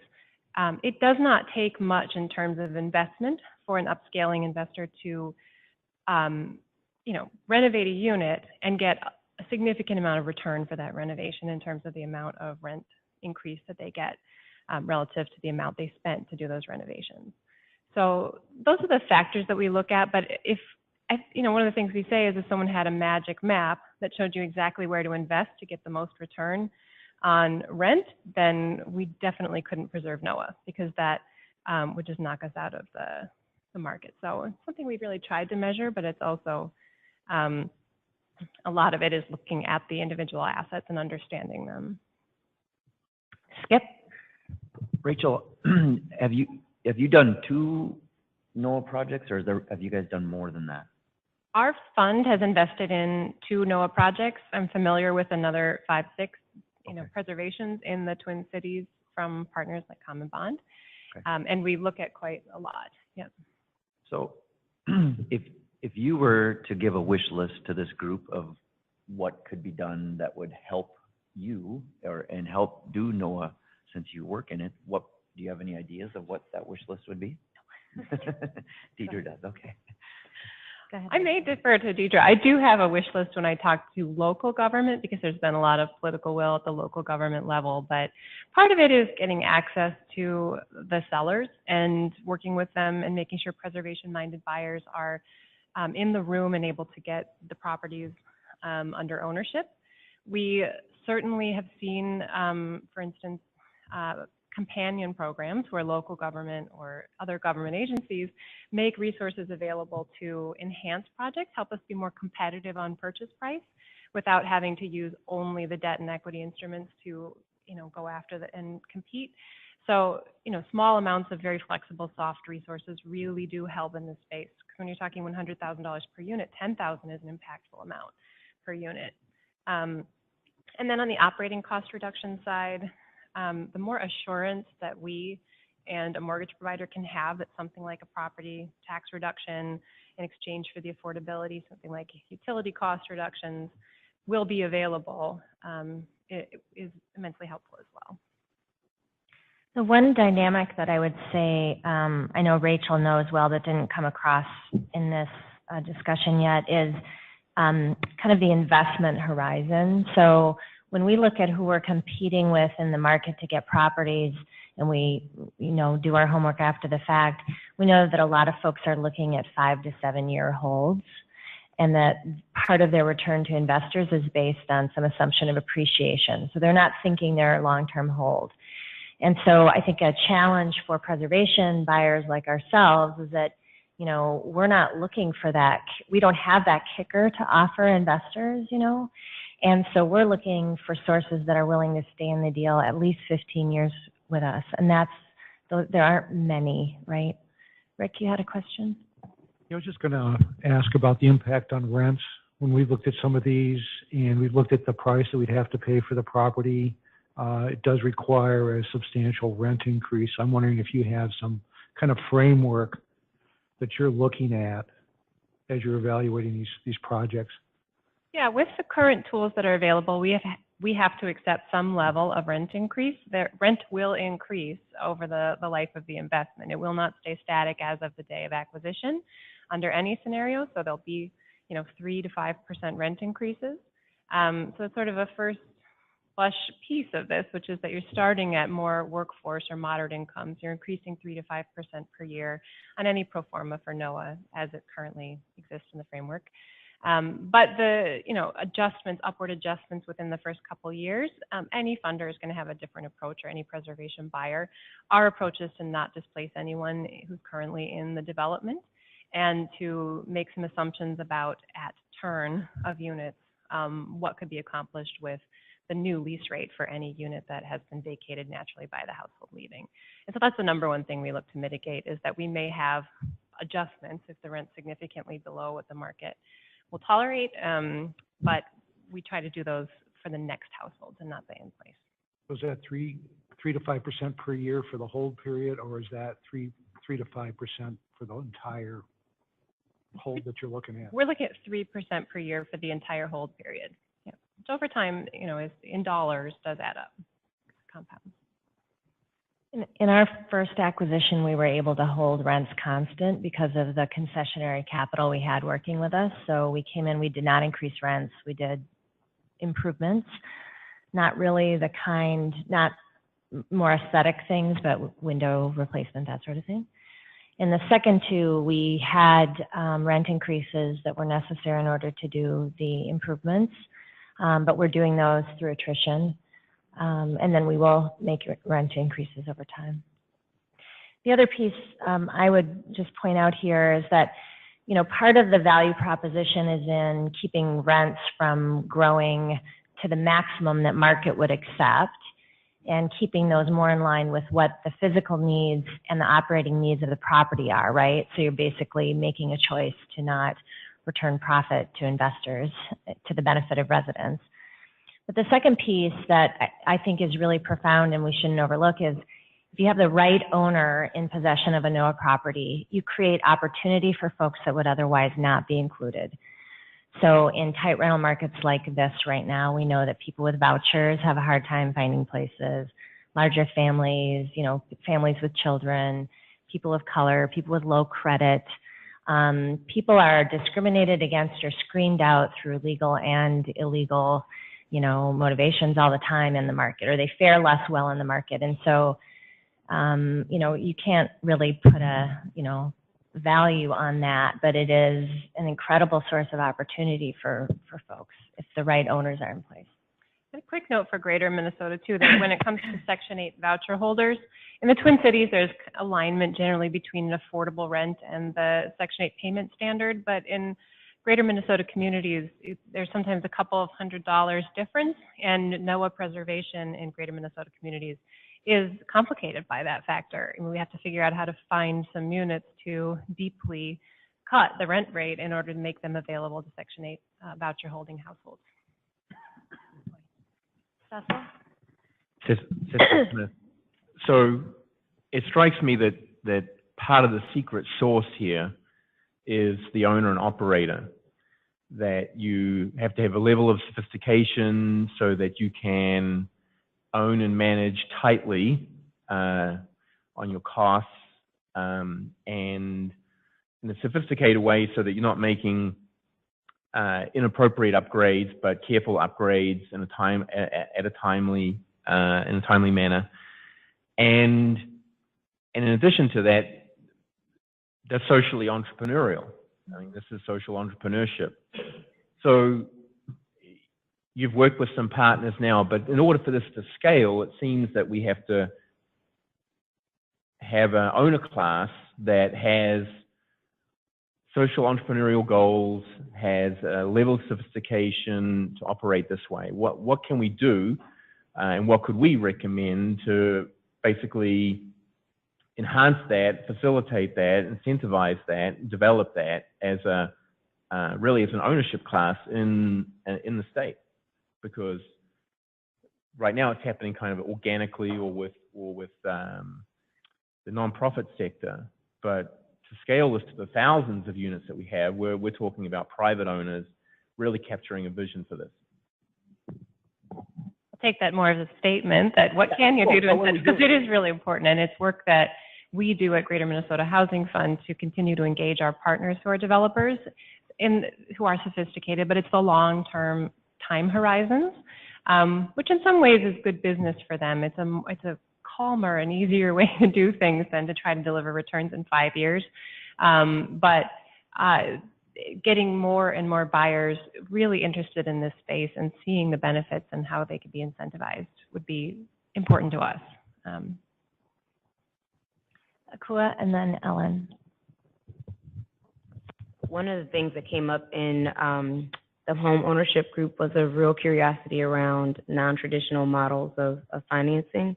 I'm wondering if NOAA works with the land trust model, or have you considered that or thought through that, thinking about the owner point that Cecil made earlier? Yeah, I've had that question before and haven't had a chance to really dive into what that might look like and how, what we've done with the No Impact Fund is create an equity tool, and what Deidre's very familiar with is this idea of the equity piece, or the 25 to 30% of the deal cost being true, cash that's more patient, that's receiving returns from cash flow. And so to also make the land patient in that same way, I think is a really interesting concept, but I haven't had a chance to analyze what that tool would look like in addition to the others that we have. Ellen? I just wanted to really hit this point that Cecil made, Rachel, you made it in your presentation, and so did you, Deidre, talk about it, and that is the very distinct, different business model of NOAA and how improvements are made versus how kind of more traditional affordable housing transactions occur. And it's not to value one over the other, say one is better than the other, but when we are thinking about our recommendations, we should recognize that there are just two very different ways that these transactions are done and improvements are made. And so when we think about what tools we might need to better support that, this probably looks a little different, the kinds of tools, than in a traditional government-assisted kind of transaction. And I think we should just be cognizant of that when we're thinking through what we need to do. Mike? Rachel, can you just tell me a little bit about how the tax reductions and local level support, I assume it's through tax abatement as opposed to TIF or either one, but how you frame that up with the local government, and which levels of local government are you getting buy-in from? Yeah, and of course, some of the greatest experts in this are in the room, but what we have to work with today in Minnesota is a really excellent tool that is not abatement or direct, tax incentives, but is actually lowering the class rate by state statute on properties that have, by, acceptance of a project-based rental assistance contract, state and federal government resources, and added a few years ago, local government has made an impactful financial contribution to the property and recorded a use agreement that the property has at least, I think it's 20%, maybe a little more, of the units recorded at a 60% AMI rent level. Then the property can be eligible going in every year for a renewal application for a lowered tax rate from 1.25 for multifamily housing to 0.75 for affordable multifamily housing, only applicable to the portion of the property that's affordable or at 60% AMI. And that's a big number. I mean, you can run it out and add in all the other assessments and everything else at the local level, but an example is that a community, Bloomington, for instance, who just took this through for a NOAA property, made a soft loan to properties that, was a significant number for Bloomington. They had, set these funds aside, made a soft loan, recorded a use agreement, and the property is now eligible for, it has, secured affordability for the long term, which is really great for the property and the long-term affordability, but also a tax reduction of up to 40% on the property taxes, which is passed along. When you're talking over $1,000 a unit a year in property taxes for most multifamily, that's a really big number that it can be passed along in the acquisition cost and also the rent. So that the reclassification for property tax purposes happens at the county level then, right? Assessor reviews, I think, looks at the application and adds the class rate to the, yep. So it's known as the Low Income Rental Classification, LIRC or LIRC. I don't like to use LIRC because it somehow sounds it actually is, Minnesota Housing actually administers it, and historically it's been used primarily for properties that have deep subsidies and enter into a long-term affordability agreement. And with the rise of NOAA, we've been looking at, I would say, less deep subsidies as long as the properties do have an agreement with the local unit of government on certain level of rent stabilization. I'll use that term loosely. And then once the classification has been declared and you know kind of what the rules of the road are, that you're going to have, 50% of the units at these levels of rents, for example, then the owner has to certify each year, it's a self-certification process, that they are still in compliance with the terms of that affordability agreement. And we then, once a year, provide the records to the local assessors of every property that has qualified for the LRC classification. And then they just apply that lower tax level to any property that's received that certification. So it's a pretty straightforward process from the point of view of the property owner, and also a pretty straightforward process from the point of view of the county. And as I say, it's a self-certification once you've gone through the process of recording that use agreement. Okay, we'll go to Rick. We're currently working with the local unit of government on a redevelopment TIF district to reserve a property. And one of the issues we're having is how do we substantiate the increase in value? We're using a $10 or $10,000 per door rehab. We are increasing the rents slightly, but we're going to have to somehow figure out how to do that. But we do have local units of government that are looking at that tool, and they're also willing to provide a soft loan for the rehabilitation. So that's something else we could. Okay, want to just take a couple more minutes on this because we have a little more business we have to do. And even though we do not have anyone who is requested time to speak, we should probably keep a couple minutes at the end in case someone's gotten an idea that they want to say something. Cecil, you're next. Cecil Smith. So I'm looking at the second column there, and you obviously went into a bidding situation, and you were able to prevail because of the financial strength and the ability to close quickly. Do you think that's a replicatable circumstance, that in the intense bidding, I'm in the marketplace and I see what happens, and last and best offer rounds and a great degree of intensity. Does that is it replicatable? And if so, how could we put in place offer recommendations to make that more certain?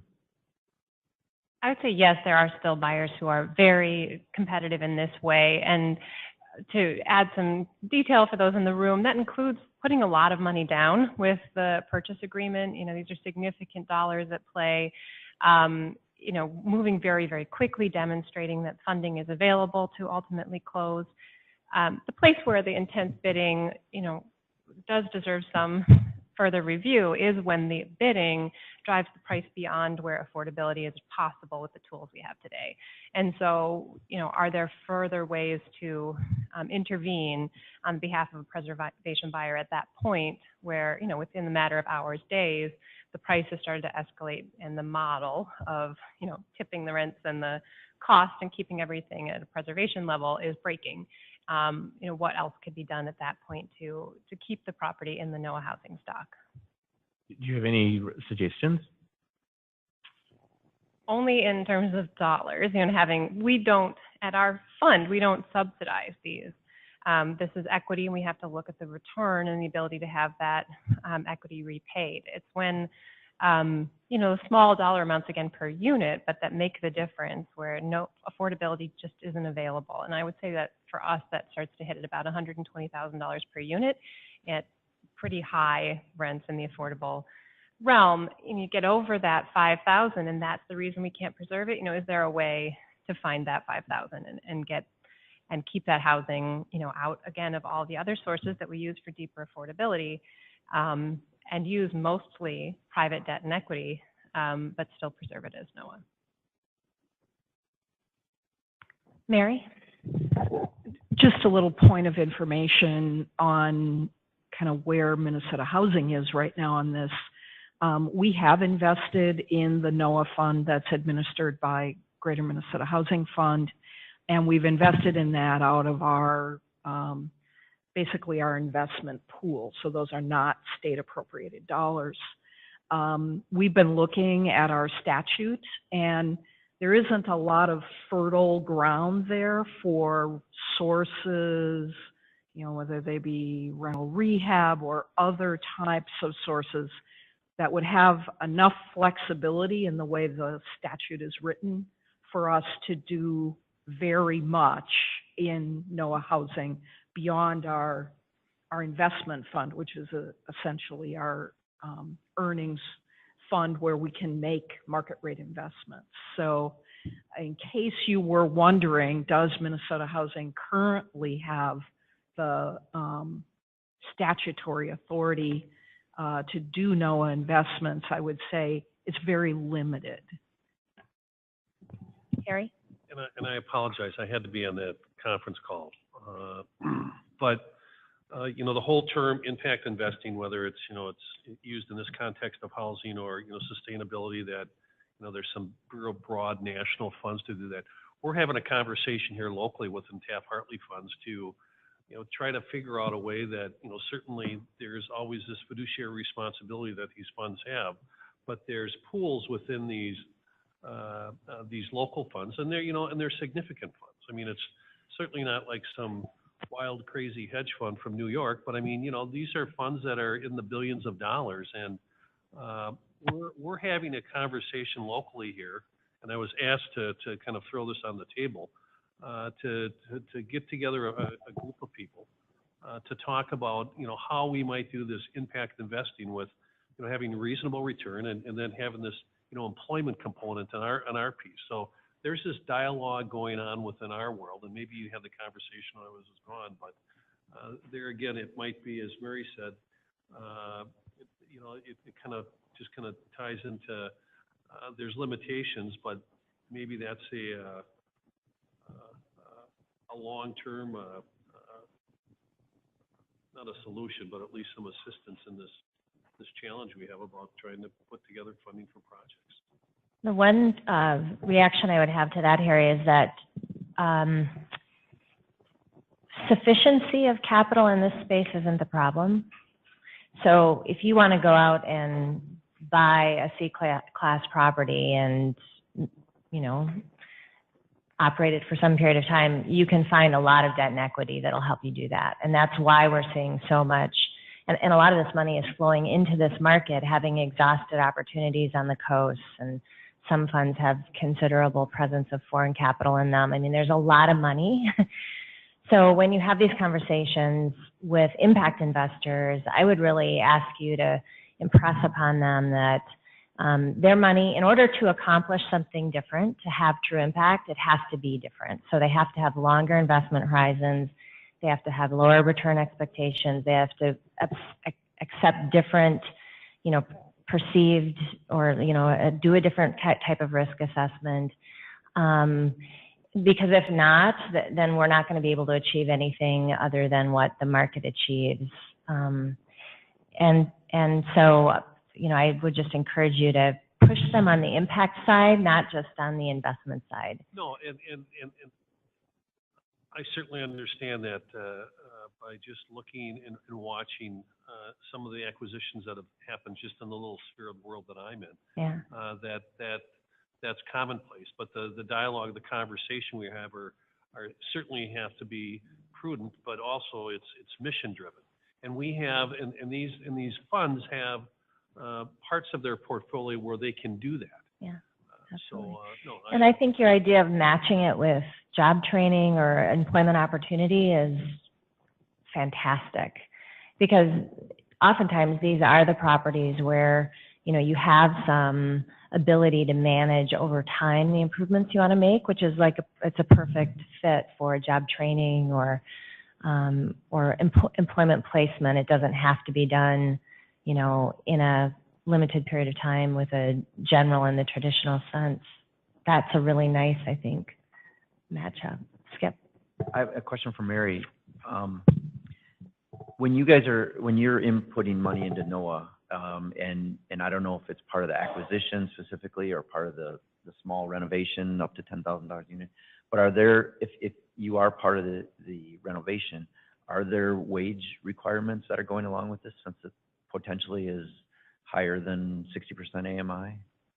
This is out of our investment pool, not out of appropriated dollars that we made the investment into NOAA. So you don't have to do that, okay. All right, any last comment or question on this subject before we move back to our unfinished business? Merritt? I just want to note we do have one comment from online now. Okay, Cecil? One last quick question so that we think about the rural circumstance. Is there anything that, in terms of what the analysis that you've been doing, is different in the rural marketplace for NOAA? Yeah, there are so many different markets within greater Minnesota where you have Rochester with relatively high income. But as I mentioned, the fair market rent standard for Section 8 is very low in Rochester and Olmsted County. Across the rest of the state, property at the scale that we've looked at in the metro isn't there. So it really takes adjusting, to think about 20 and 30 unit buildings that may have been built originally with RD funding or with other resources in truly greater Minnesota communities. But a lot of it is not just the assets, they're different, the communities, they're different. Building a portfolio in one place for a fund may not be possible in greater Minnesota communities. But I know it's come up earlier today from Rick, it's the question of what are the relative median incomes, a true workforce income, and a rent that's affordable to people in the workforce. Because those factors really weigh in. The cost will reflect the rents in acquiring. It doesn't necessarily new construction, but we do have a benefit there in preserving NOAA and greater Minnesota communities. But so far, I'd say that the NOAA field has been very large metropolitan area focused, and moving the concept into greater Minnesota communities is an emerging field. There's a lot to think about. Okay, Rachel, thank you so much.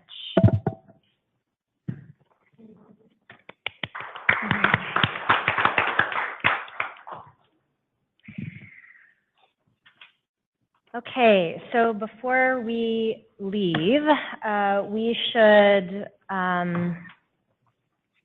revisit this idea that we were playing with before the break about assigning a few folks or having folks volunteer to serve and advance some ideas in a few areas. Not that those would be the only areas that we would consider recommendations, but rather those are the areas where people feel like they have a level of detail of information that would help clarify what we would actually be considering in a recommendation. So has anyone had a more advanced thought on that since we took our break and before we heard from Rachel? There were two subject matters that it occurred to me afterward that we didn't include in this potential the areas of assignment that we discussed at the last meeting, and I just want to bring them up in case somebody does want to devote some time and energy to them. The first was vouchers. So we discussed vouchers at the last meeting. We heard that the Opportunity and Stability Working Group was going to be putting some time and energy in vouchers. I don't know if that's part of what we might discuss with them in our joint meeting. So I would be comfortable not having a subgroup of this group work on that, but to wait and see how that conversation goes. That was a topic that at least Kathy and I talked about mutual interest in, so it could be in the March conversation. Okay. Are people comfortable waiting for the March conversation to explore that? And then the other subject, which we had talked about at last session and we didn't talk about at all today, is manufactured housing. So we had that actually, I think in one of those sheets on the board to just acknowledge that both in preservation and in new construction, manufactured housing is a slightly different animal. So again, there are probably dozens of other things that we'd want to potentially consider in the future, but those were two that I thought about. Rick? So you're discussing adding topics to, sorry. So are you adding topics or? Not necessarily. It just occurred to me that those were two things that got some considerable discussion last time that we didn't discuss today. And since this was an on-the-fly idea, I just wanted to say that we haven't talked about those today. If people felt like either one of those or other issues warranted and they wanted to volunteer to work on them a little bit, just providing space for that. Group idea. Yeah. Okay. Just so that, yeah, Skip. And manufactured housing certainly could fall underneath the hard costs. I mean, it would fall right in there, I think. But. Okay. All right, any other nominations for the, pair up work? So you guys going to assign or you want Well, volunteers? I was going to suggest that folks volunteer. Oh, and Ellen gasped when I said that. It was not intended to be a gasp. Horror. No, not intended to be a gasp. I know that we'll have some time later today with dinner to also talk about it. It might be a good tabletop conversation to advance. Okay. I'm just cognizant of the time and that we have one person who wants to. Okay, we do have a speaker now that has said they want to. Yeah. Okay. And so with that in mind, then we can noodle it a little bit more. You Okay. people on the spot at this instant. So, but let's put it this way. If talked about that you want to take a couple hours with another person on this work group to sketch out some thoughts, please volunteer for that. And we will come back to you at dinner tonight, if you don't volunteer, with an idea of where you might be put into service. Does that feel okay? So volunteer or Be assigned. be voluntold.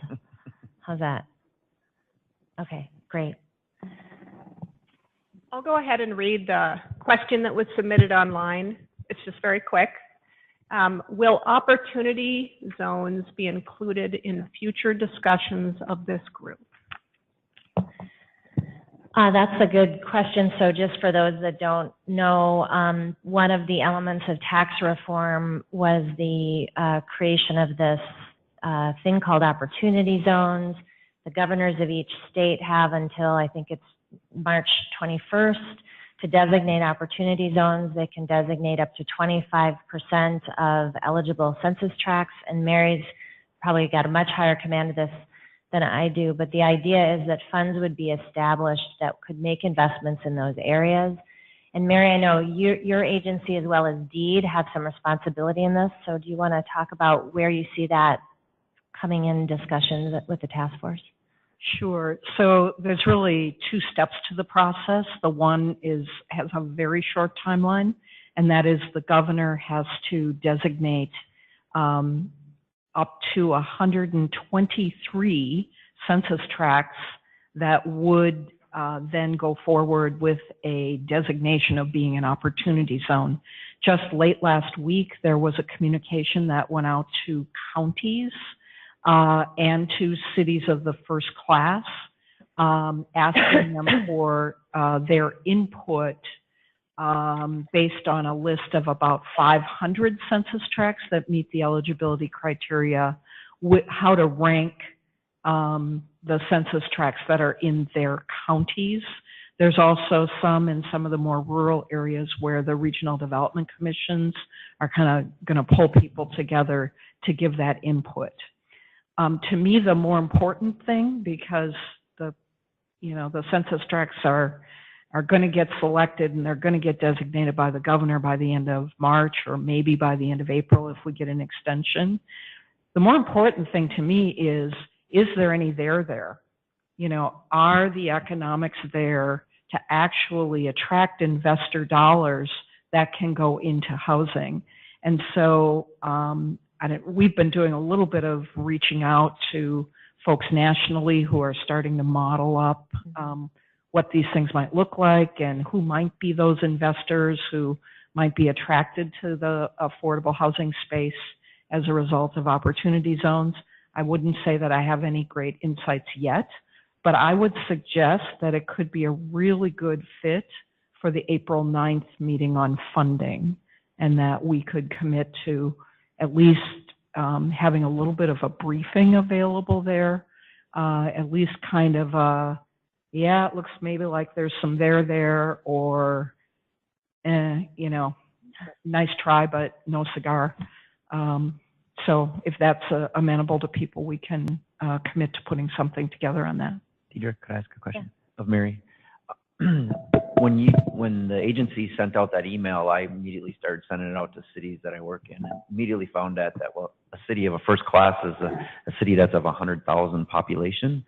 And so there aren't many in greater Minnesota that actually, I don't know what is right. None of them, are they? Right. No, it's the metro. counties in those cases. So it would that be will be county. asked to submit the ranking. So the cities should be talking to their county in terms of the giving their input as to what census tract should be used.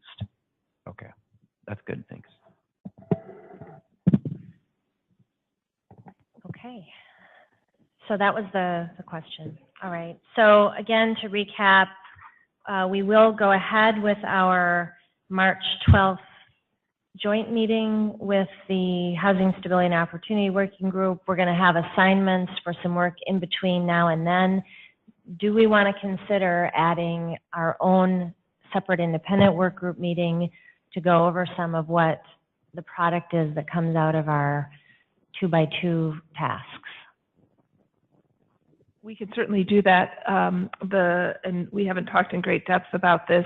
The meeting that we have blocked for March 12th, I was thinking we would have an hour, just this task force, and then have or this work group, and then have 2 hours with the Housing Stability and Opportunity. So we'd have a little bit of time by ourselves at that time as well. So we'd go first with an hour, then 2 hours with them, and then we'd leave and they'd continue in the same format. We still might need another time though. Yeah. I know people are already investing potentially more time than they thought they would in this. But my gut tells me we're going to need another couple hours. So I would be willing to commit to doing an additional session now. I want to just take the pulse of the rest of the group. Except for Jane, yeah. Harry? Okay. Yeah. Yeah. Cecil, are you willing? Okay. Mayor McGuire? Yeah, Okay. put it on my calendar if I can. Yeah. Okay. All right. Do you think it would be possible, for those of us who drive fairly far, that we could time it to be, well, the day before is Sunday, so that wouldn't work, but the day after or something, so it's one trip down? And later in the same day? Yeah, or, you know, just a something? few hour break Yeah. and then come back to it. Either back to back or the next day or something, just so it's. I like that idea too. It's probably a 5-hour one-way drive, and for me it's 4. Yeah. But so it's. We could also do a phone call as the follow-up. I think face-to-face is better, but I don't have to drive 5 hours. So I really want to respect that. I would be up for doing it in the same day, maybe with a really good, you know, palate cleansing, you know, period of time where people could go do other business, have lunch, whatever they need to do to come back refreshed. Because, you know, I think the 3-hour meetings are hard to stay engaged and energetic through. So if we could have a good break. Mary? Are you willing to do that evening and then kind of drive back the next day? I'm just thinking because we have both the Housing Stability Work Group and this work group, so by the time you're done with both of them, you're probably running till 2 or 3, and if you're going to take a break, you know, we could, you know, I'm just asking if those that are traveling are open to kind of going into late afternoon, early evening. I was wondering if it would make more sense to do an extended day on April 9th that at least tentatively was funding, and it sounded like that was going to be the meatiest topic. If we wanted to do a longer than 3 hours on that topic, it would get us in April. You would already be here presumably for that meeting. And so just hammer out a day, a big block of time there doing the same idea of a midday. I would say let's survey and see where we get the highest attendance. Does that make sense? And then people can make the call based on the day and what else is going on in their life, whether they could do it. I personally would be fine working at an evening session, and if it's preferable for folks that are traveling to just get it done, that's great. Probably still have to spend the night that way, but at least, I don't know, at least you're not making 2 trips. Right. Okay. All right. Thanks, everyone. Any last parting comments before we? I just would ask people, if you want to continue conversations, if you would step out into the lobby area, because we have another meeting at large meeting at 1 o'clock this afternoon in this room. So, great. Thank you.